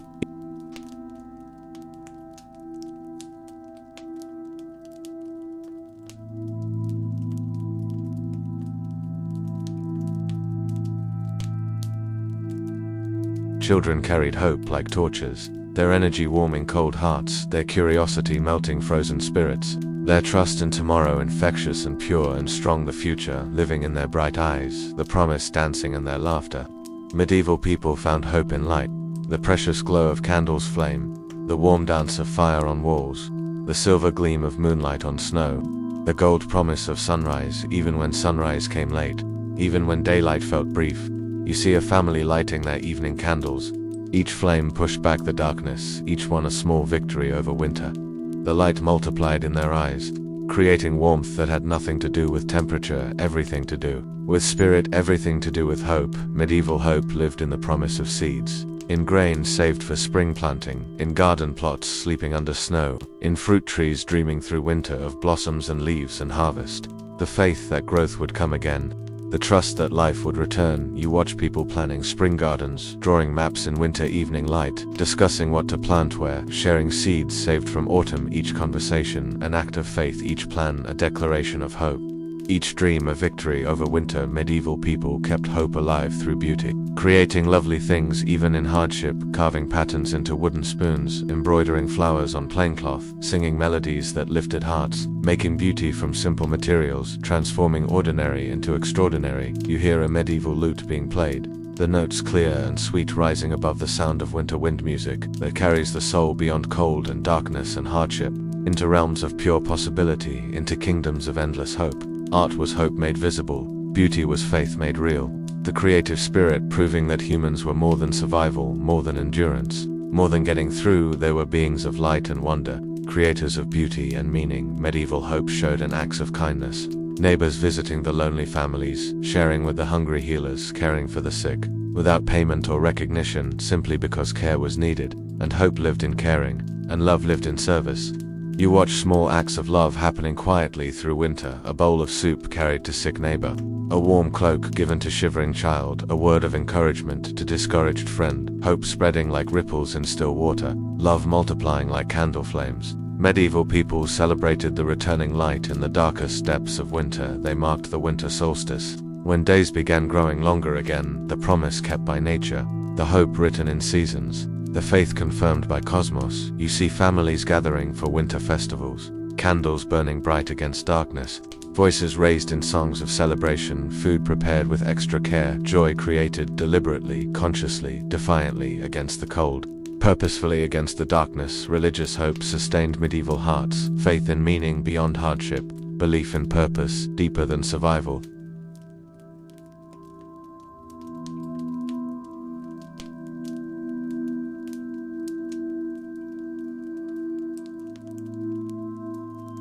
For the gift of another breath, another heartbeat, another moment of being alive, the profound hope found in existence, the sacred joy of continuing, the blessed gift of persisting. Medieval hope lived in community, in the knowledge that no one was alone, that neighbors cared and would help, that families stayed together through everything, that human connection could overcome any hardship, could survive any challenge, could endure any test. You watch communities gathering, sharing stories and songs and warmth, the individual flames of hope joining together to create light bright enough to push back even the deepest winter darkness, even the longest winter night, even the coldest winter storm. Medieval people found hope in animals, in the faithful dog sleeping by the fire, in the cat that purred against cold, in chickens that still laid eggs, in horses that carried burdens willingly, in creatures that shared human life, in beasts that chose to stay. You see children playing with pet rabbits, the soft fur warm against small hands, the gentle animals bringing comfort, their presence, a reminder that life continued in all its forms, through every season, in every creature breathing. Medieval hope was found in remembering in stories of ancestors who survived worse winters, who faced greater hardships, who overcame impossible odds, the knowledge that human spirit could endure anything, could survive everything, could overcome all challenges. You hear grandparents telling stories of ancestors who persevered, of families who survived, of communities that endured, of people who never gave up, who never lost hope, who never lost hope, who never stopped believing in tomorrow's possibilities. Medieval people found hope in small improvements, a slightly warmer day, a little more light, a bit more food, a touch more comfort, the incremental progress that added up to survival, that accumulated into endurance. Medieval hope was practical, grounded in real experience, based on genuine possibility, rooted in actual improvement, the hope that came from evidence, from seeing progress, from experiencing change, from witnessing growth. You watch medieval people noting improvements, celebrating small victories, acknowledging tiny progress, recognizing marginal gains, the hope built on evidence, the faith supported by facts, the trust confirmed by experience. Medieval people created hope together through shared activities, through group celebrations, through collective projects, through community endeavors, the hope that multiplied when shared, the joy that grew when divided. Medieval hope lived in work, in the satisfaction of useful labor, in the pleasure of skillful craft, in the pride of contribution, in the joy of building, in the happiness of creating, in the fulfillment of serving. You see medieval people working with joy, craftsmen proud of their skills, farmers planning next year, crops, mothers teaching children, crafts fathers building and repairing, the hope that lived in useful work, the satisfaction found in contribution. Medieval hope was passed down through stories and songs, through traditions and customs, through skills and knowledge, through wisdom and understanding, the hope inherited from ancestors, the joy received from history.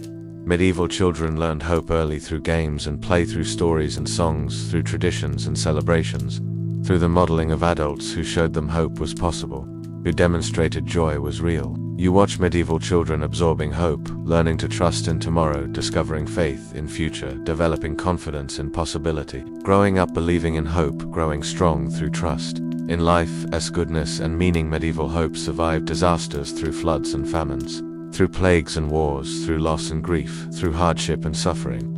The hope that could not be killed, the joy that could not be destroyed.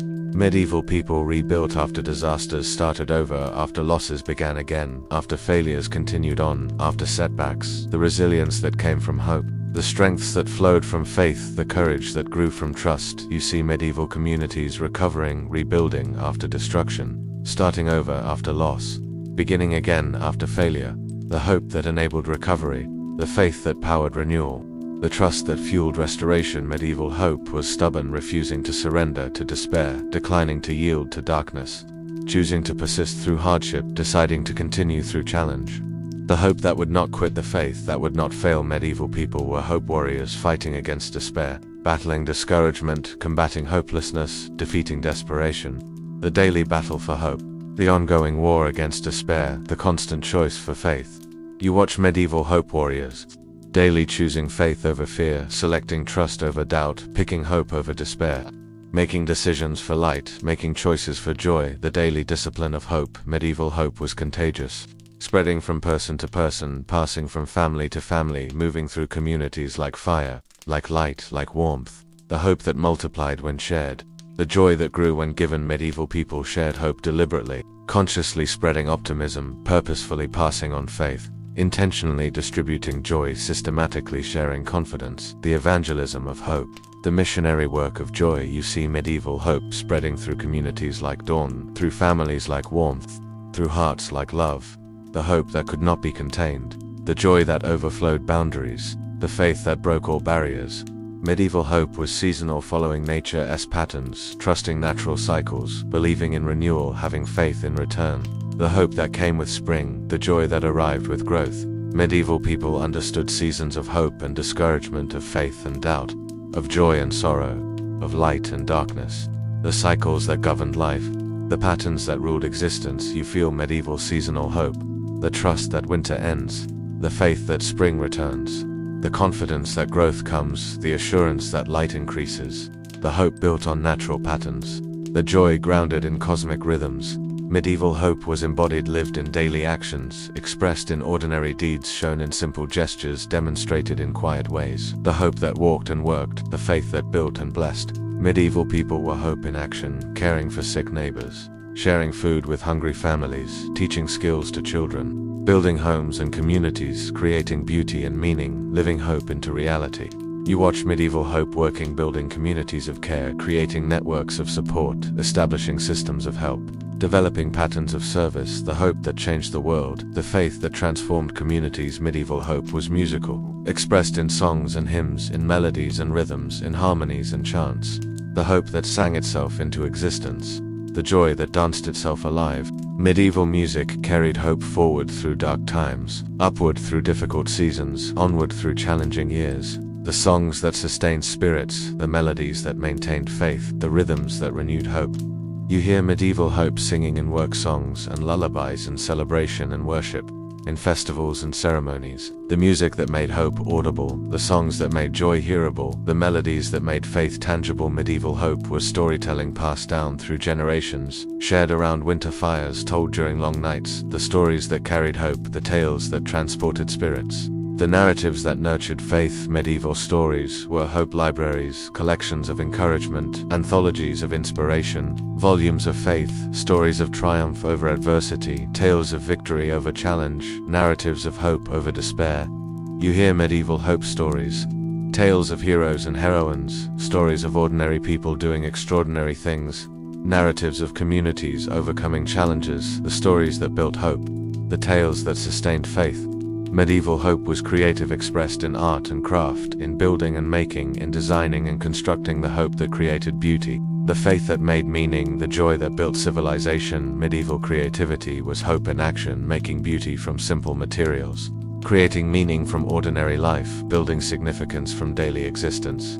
The hope that would not settle for mere survival, mere endurance. You see medieval creativity, flowering art blooming in harsh conditions, beauty growing in difficult times, meaning emerging from hardship, the creative hope that transformed, the artistic faith that transfigured, the imaginative joy that renewed. Medieval hope was teaching, passing wisdom to next generations, sharing knowledge with children, training skills for future use, the hope invested in tomorrow, the faith placed in youth. Medieval teachers were hope dealers, distributing optimism about future, sharing confidence in possibility, giving faith in human potential, the hope that invested in tomorrow, the trust that believed in youth. You watch medieval teaching happening, hope being passed to children, faith being shared with youth, confidence being given to next generation, the hope that educated for future, the faith that prepared for tomorrow.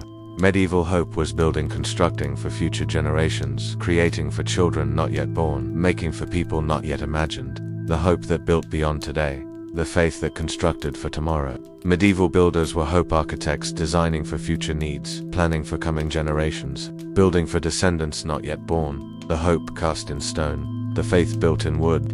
You see medieval construction happening, buildings rising through winter, communities growing through hardship, infrastructure developing through challenge, the hope that built for future, the faith that constructed for tomorrow. Medieval hope was eternal, lasting beyond individual lives, surviving through generations, continuing through centuries, the hope that transcended time, the faith that conquered death. Medieval people knew their hope would outlast their lives, would survive their deaths, would continue in their children, would persist in their communities. The eternal hope that conquered time. You feel medieval eternal hope. The faith that lasted forever, the joy that never ended, the love that conquered death, the hope that transcended time, the trust that survived everything. Medieval hope fills your dreams, now and always, forever and eternal. The hope that burns bright in darkest winter nights, the faith that glows warm in coldest seasons. Your medieval dreams shine with hope, bright as candle flames, warm as hearth fires, strong as community bonds, deep as eternal love. The hope that never dies. Medieval hope surrounds your sleep, gentle as Mother-S touch, warm as Father-S embrace, strong as family bonds, deep as community love. The hope that holds you safe. Sleep now in medieval hope, where darkness could not defeat light, where cold could not freeze joy, where winter could not kill spring, where hardship could not destroy faith. The medieval night holds you, in arms of eternal hope, in embrace of lasting faith, in warmth of endless love. Where hope burns bright forever, where joy glows warm, always your eyelids close, blessed by hope.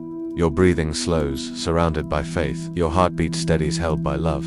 Your dreams fill with eternal hope, the hope that conquers all. Medieval hope becomes your blanket, warm and soft and lasting, covering you with comfort, wrapping you in peace, holding you in love. The hope that never ends, and you sleep in medieval hope, as deeply as eternal faith, as peacefully as lasting love, as gently as endless joy. Where hope reigns supreme forever, where faith rules always. Sleep now, blessed by hope, surrounded by medieval faith, embraced by ancient love.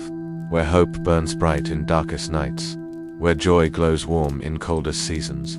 The hope of medieval winter fills your dreams with light, warms your sleep with love, blesses your rest with peace. The eternal hope that never dies, the endless faith that always lives. Medieval hope, eternal and bright, surrounding your dreams with light, filling your sleep with warmth, blessing your rest with peace. Hope that lasts forever, faith that endures always in the heart of medieval darkness. Hope burned brightest of all, faith glowed strongest, always love shone deepest forever. The light that conquered night, the warmth that defeated cold. Sleep peacefully now, in medieval hope's embrace, where faith surrounds your dreams, where love fills your sleep, where hope blesses your rest. With eternal light and warmth, your medieval journey ends here, in the brightest hope of all, in the strongest faith forever, in the deepest love always, where winter becomes spring, where darkness becomes light, where cold becomes warmth. Eternal medieval cold in winter, sane-shaking kingdom in the realm where snow falls softly, and fires burn low, and families rest in peace, and dreams are filled with warmth despite the cold outside, because of the warmth within. The medieval winter night continues, holding you safe in time, keeping you warm in dreams, teaching you the secrets of winter sleep, of cold that comforts, of darkness that illuminates, of harshness that teaches gentleness. Your eyelids grow heavy with medieval snow, your breathing slows with medieval rhythm, your heart beats with ancient peace, and you sleep the deep sleep of medieval winter, where cold becomes warmth, and darkness becomes light, and winter becomes home. Chapter 2. When hunger walked through villages, you are dreaming now of medieval times. You drift deeper into the past. The winter grows around you like a gentle story unfolding. The snow falls more steadily now, each flake carries whispers of old tales, of ancient wisdom about survival, of patient endurance through lean times. In your dream you float above a medieval village. The houses look like toys from this height, tiny and perfect. Smoke rises from each chimney like threads of silver. The smoke draws pictures in the sky, pictures of warmth and home, pictures of families gathered together, pictures of love made visible in winter air. Food in medieval winter was different than today. It was simple and precious. Every grain of wheat was treasured.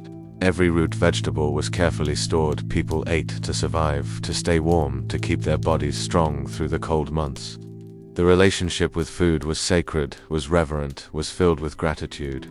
You drift down to watch a medieval kitchen. The room is filled with gentle activity. A mother and daughter work together by candlelight. Their movements are slow and careful. Each motion serves a purpose. Each action part of survival's ancient dance. Each gesture part of winter's ritual. They are grinding grain into flour. The millstone turns slowly, round and round, round and round. The sound is rhythmic and soothing like waves on a distant shore. Like the heartbeat of the earth. Like the pulse of patient work, the grain becomes powder, fine as snow, white as hope. Pure as prayer. Barley was the bread of common people. Wheat was more precious, saved for special days. The barley bread was dark and dense, heavy in the hands, full of earth's strength. It tasted of fields and sunshine, of growing things, of honest labor and patient waiting, of seasons and soil and rain. You smell the bread baking in the clay oven. The scent fills the kitchen with warmth. The crust turns golden brown. The inside stays soft and steaming. When broken open, steam rises like prayers ascending to heaven. Like wishes carried on heated air, like hopes made fragrant. Medieval people ate porridge every day, thick warm porridge made from oats. From barley, from whatever grain they had. The porridge cooked slowly over low flames, bubbling gently like a pot of liquid comfort. Like mother's love made edible, like warmth you could swallow. They added honey when they had it. The honey was liquid gold, sweet and precious. The bees worked all summer to make this treasure. The sweetness lasted on the tongue, long after the spoon was empty. The taste of summer preserved in golden drops like sunshine, concentrated like joy. Distilled preserved foods filled the storage rooms. Apples dried, 2 leather pears cut into strips, berries packed in honey, vegetables buried in salt. Each method discovered through generations of survival, each technique passed down like treasure. Each process perfected by necessity. You watch a family sharing their evening meal. They sit close together around a wooden table. The food is simple but prepared with love. A pot of thick stew, chunks of bread, dark ale in wooden cups, each item blessed by gratitude. Each bite savored completely, each moment cherished. The stew contains root vegetables, turnips and parsnips, carrots and onions. Things that grow deep in the earth, things that store well through winter. The vegetables are soft from long cooking. They melt on the tongue like butter, like earth's sweetness, concentrated like the soil's gift, transformed. Sometimes there is meat in the stew, a chicken that stopped laying eggs, a pig preserved from autumn's slaughter. The meat is tough from hard work, but it provides strength for winter labor, protein to keep bodies warm, fat to fuel the fires within, substance to maintain life. Medieval children learned early about food. They learned not to waste a single crumb. They learned to chew slowly, to taste everything completely, to be grateful for each bite. Every meal was a gift to be savored. Every bite a blessing received, every crumb a treasure found. You see children picking berries in late autumn, their fingers stained purple, their baskets growing heavy. Each berry a small treasure to be dried for winter. Each one holding summer's sweetness locked inside each one, a promise of flavor in cold months. Each berry a memory of warmth. Nuts fell from trees in autumn, walnuts and hazelnuts, acorns from oak trees. The children gathered them all, filling sacks and baskets. The nuts provided oil and protein. Through the cold months ahead, each one a package of concentrated life, each shell protecting precious nourishment. Medieval people drank ale instead of water. The brewing process made it safe. The ale was weak and nourishing, like liquid bread full of grain-esque goodness. It warmed the body from inside. Like internal sunshine, like comfort in a cup, like warmth that spread through veins. They made cheese from milk when cows still gave the cheese, aged slowly in cool cellars, hard wheels that lasted months, sharp and salty on the tongue.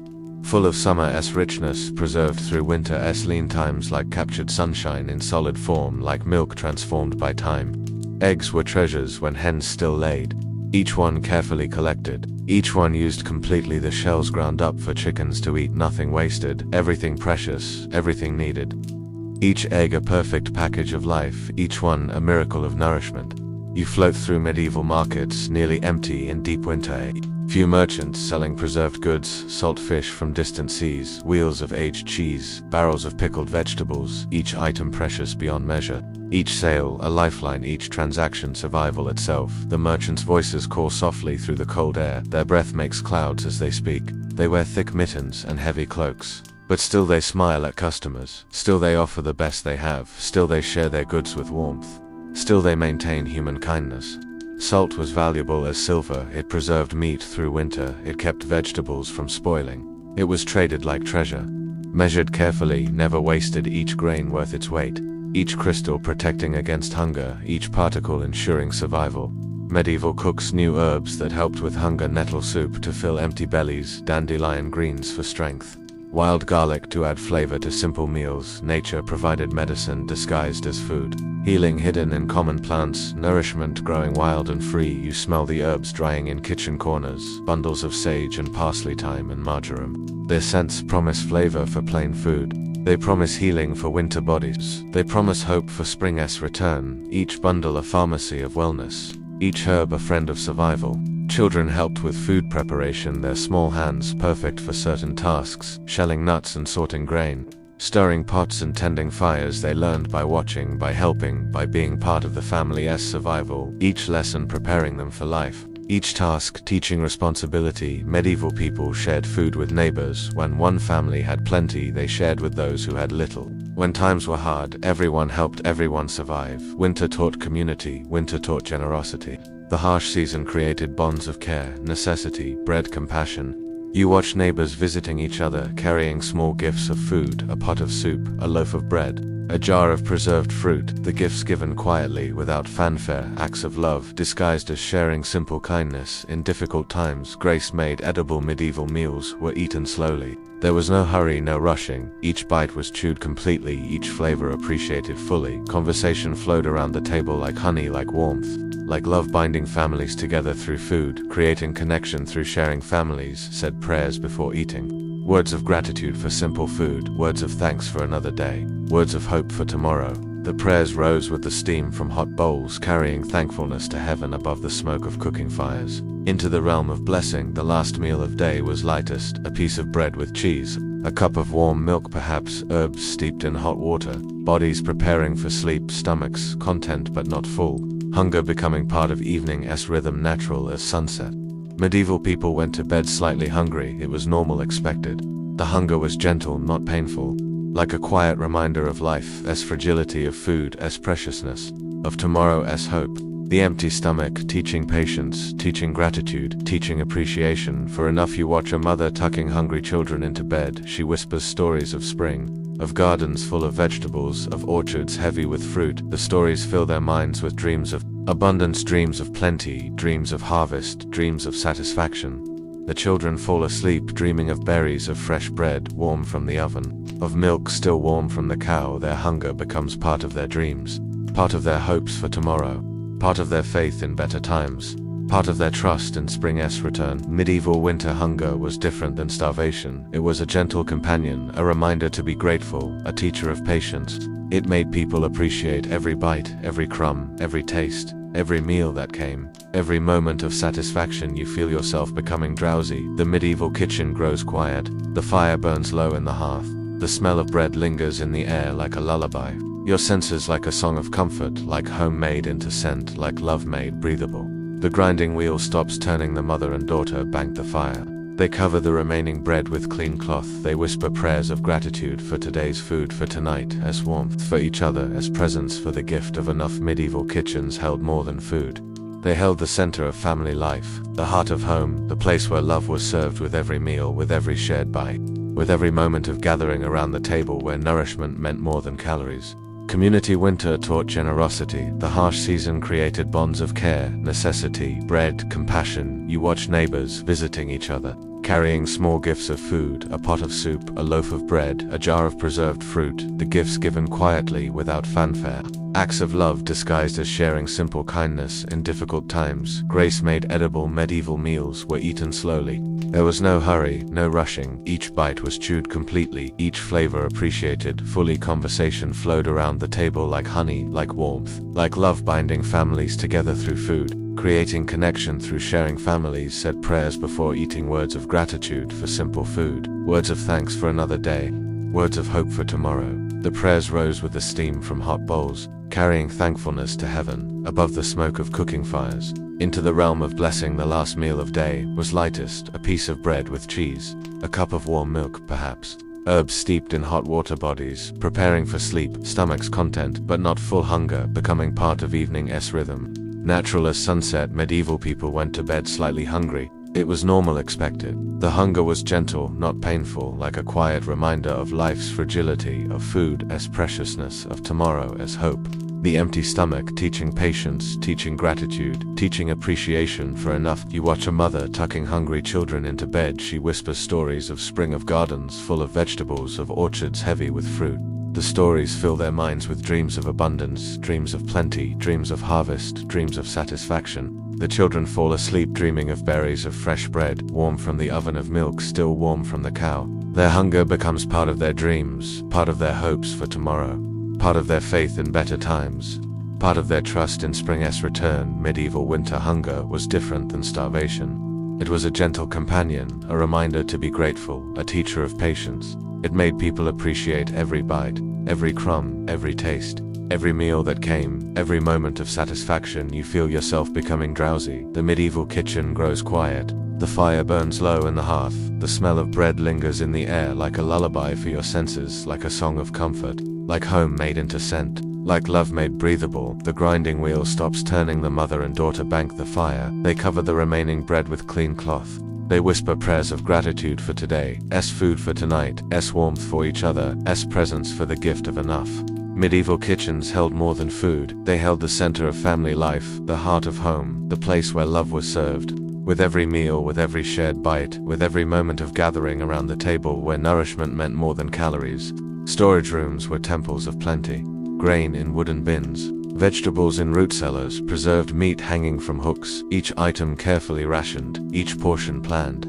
Each day's food allocated with wisdom, each bite distributed with thought. Medieval cooks were artists of survival. They created meals from almost nothing. They stretched small amounts into family portions. They made ordinary ingredients taste extraordinary through skill and patience and love, through creativity born of necessity, through ingenuity sparked by care.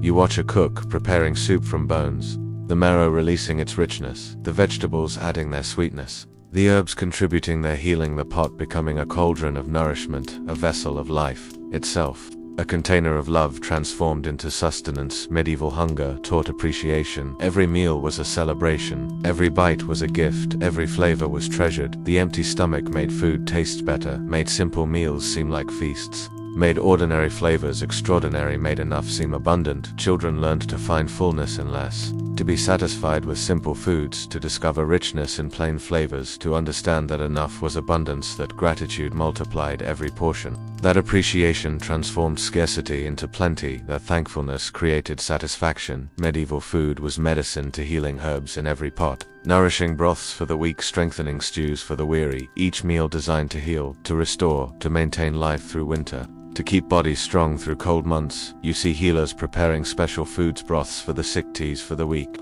strengthening meals for new mothers, each dish crafted with intention, each ingredient chosen for its power to heal, each recipe designed to restore, each preparation blessed with care. Medieval people understood seasons in food: spring's tender greens, summer's abundant fruits, autumn's harvest bounty, winter's preserved treasures, each season offering its gifts, each time of year providing what was needed, each month teaching different lessons about nourishment. Food connected people to the earth, to the cycles of planting and harvest, to the rhythms of nature, to the wisdom of seasons. The stomach full of food grown from local soil, the body nourished by familiar flavors, the spirit fed by connection to place. Medieval eating was communal, families gathered around shared bowls.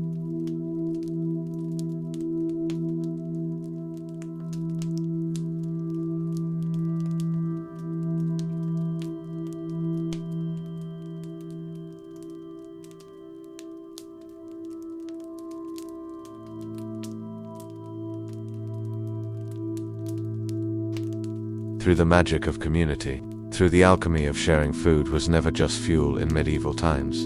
It was comfort and connection. It was medicine and celebration. It was the center of family life, the foundation of community, the expression of love made edible, the manifestation of care made tangible. Medieval women were the guardians of nutrition. They knew which foods strengthened, which herbs healed, which combinations nourished. They carried the wisdom of feeding families through knowledge passed from mother to daughter, through recipes whispered in kitchens, Through skills taught by firelight, food preservation was art and science, smoking and salting and drying methods perfected over generations, techniques that meant survival, each method, a victory over hunger, a triumph over winter, a scarcity, a way to capture summer's abundance. Medieval people found richness in simplicity. A bowl of porridge became a feast when eaten with gratitude, a crust of bread became abundance. When shared with love, plain water became wine, when blessed with thankfulness, when received with appreciation. Medieval cooks learned to read hunger in the eyes of their families, in the posture of their children, in the silence at tables. They knew when bodies needed more,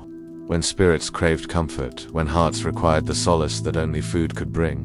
You watch medieval mothers cooking by intuition, knowing without measuring, understanding without recipes, following wisdom passed down through generations, their hands guided by love, their hearts measuring portions, their souls seasoning every dish. Medieval hunger connected people to their ancestors, who had faced lean times before, who had survived through cooperation, who had learned the art of making little last, who had discovered abundance in appreciation, who had found plenty in gratitude. Medieval families told stories while preparing food, tales of better times, stories of abundant harvests, memories of feast days, the stories feeding spirits, while hands prepared physical nourishment, the words nourishing hope. While food fed bodies, you hear medieval cooking songs, rhythms that matched kneading, melodies that timed stirring, verses that celebrated simple ingredients, music that made work lighter, songs that fed the soul. While hands fed the family, medieval people learned to stretch food through creativity. Bones became broth, scraps became soup, leftovers became new meals. Nothing wasted, everything used. Creativity born from necessity, innovation sparked by need. Medieval hunger taught the value of sharing. When one family had extra, they shared with those who had none. When stores ran low, everyone contributed what they could. Survival becoming community, effort, generosity, ensuring everyone's continuation. You watch medieval children learning about hunger, understanding that empty stomachs were temporary, that spring would bring abundance, that sharing multiplied what they had, that gratitude transformed little into much, that patience made everything sweeter. Medieval people celebrated small abundances, a successful day of fishing, a gift of fresh eggs, a surprise of honey, a discovery of wild berries, each small blessing magnified by appreciation, each gift celebrated with joy. Medieval hunger made feast days precious, special occasions, when normal rules relaxed, when extra portions were allowed, when celebration foods appeared, when the community gathered to share, when abundance was created through cooperation. You see medieval festivals centered around food, harvest celebrations, midwinter feasts, holy day meals, each gathering creating temporary abundance, each festival filling empty stomachs, each celebration feeding hungry souls.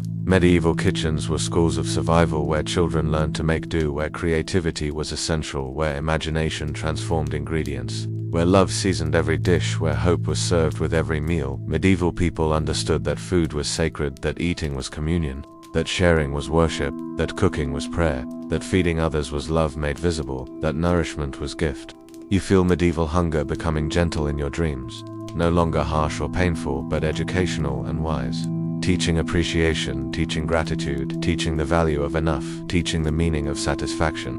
Medieval families gathered for evening meals despite little food, despite empty cupboards, despite lean stores. They gathered to share what they had, to break bread together, to find abundance in community, to discover plenty in love. You watch medieval blessing of simple meals. Hands joined over meager portions, voices raised in gratitude, hearts filled with appreciation. Spirits nourished by community, bodies fed by whatever was available, souls satisfied by sharing. Medieval hunger taught that satisfaction came not from quantity but from gratitude. Not from abundance, but from appreciation, not from plenty, but from sharing, not from having much, but from being thankful. Your medieval dreams fill with the sense of simple cooking, bread baking soup, simmering herbs, steeping each aroma, carrying stories of survival and endurance, of creativity and love, of families making do, of communities pulling together. The hunger of medieval winter becomes your teacher in dreams, showing you the sacredness of food, the preciousness of each bite, the gift of every meal, the blessing of enough, the abundance found in gratitude, the feast created by appreciation. Medieval kitchens appear in your dreams, warm despite the cold outside, filled with love, despite the lack of abundance, abundant with care, despite scarcity of food, rich with community. Despite individual poverty, you sleep among medieval families who learned that hunger could be gentle, that scarcity could teach gratitude, That little could become much, that sharing multiplied portions, that love seasoned every meal, that appreciation created abundance. Medieval hunger wraps around your dreams like a gentle teacher, like a patient guide showing you the value of enough, the richness of simple, the abundance of grateful, the feast of appreciation. Your breathing slows like medieval cooking, steady and patient. Your heartbeat becomes like medieval rhythms, slow and sure. Your dreams fill with medieval wisdom, about food and survival, about hunger and satisfaction, about scarcity and abundance. Sleep comes seasoned with medieval herbs, flavored with ancient grains, sweetened with community sharing, warmed with family love, nourished by the understanding that hunger can teach, that scarcity can bless, that little can satisfy completely. The medieval night holds you in kitchens of patient cooking, of creative stretching, of grateful sharing, of loving preparation, where food was sacred, where meals were blessed, where hunger was teacher, where enough was plenty. Your eyelids closed like medieval cupboards, holding safe the precious stores of wisdom about food, of knowledge, about hunger, of understanding, about enough.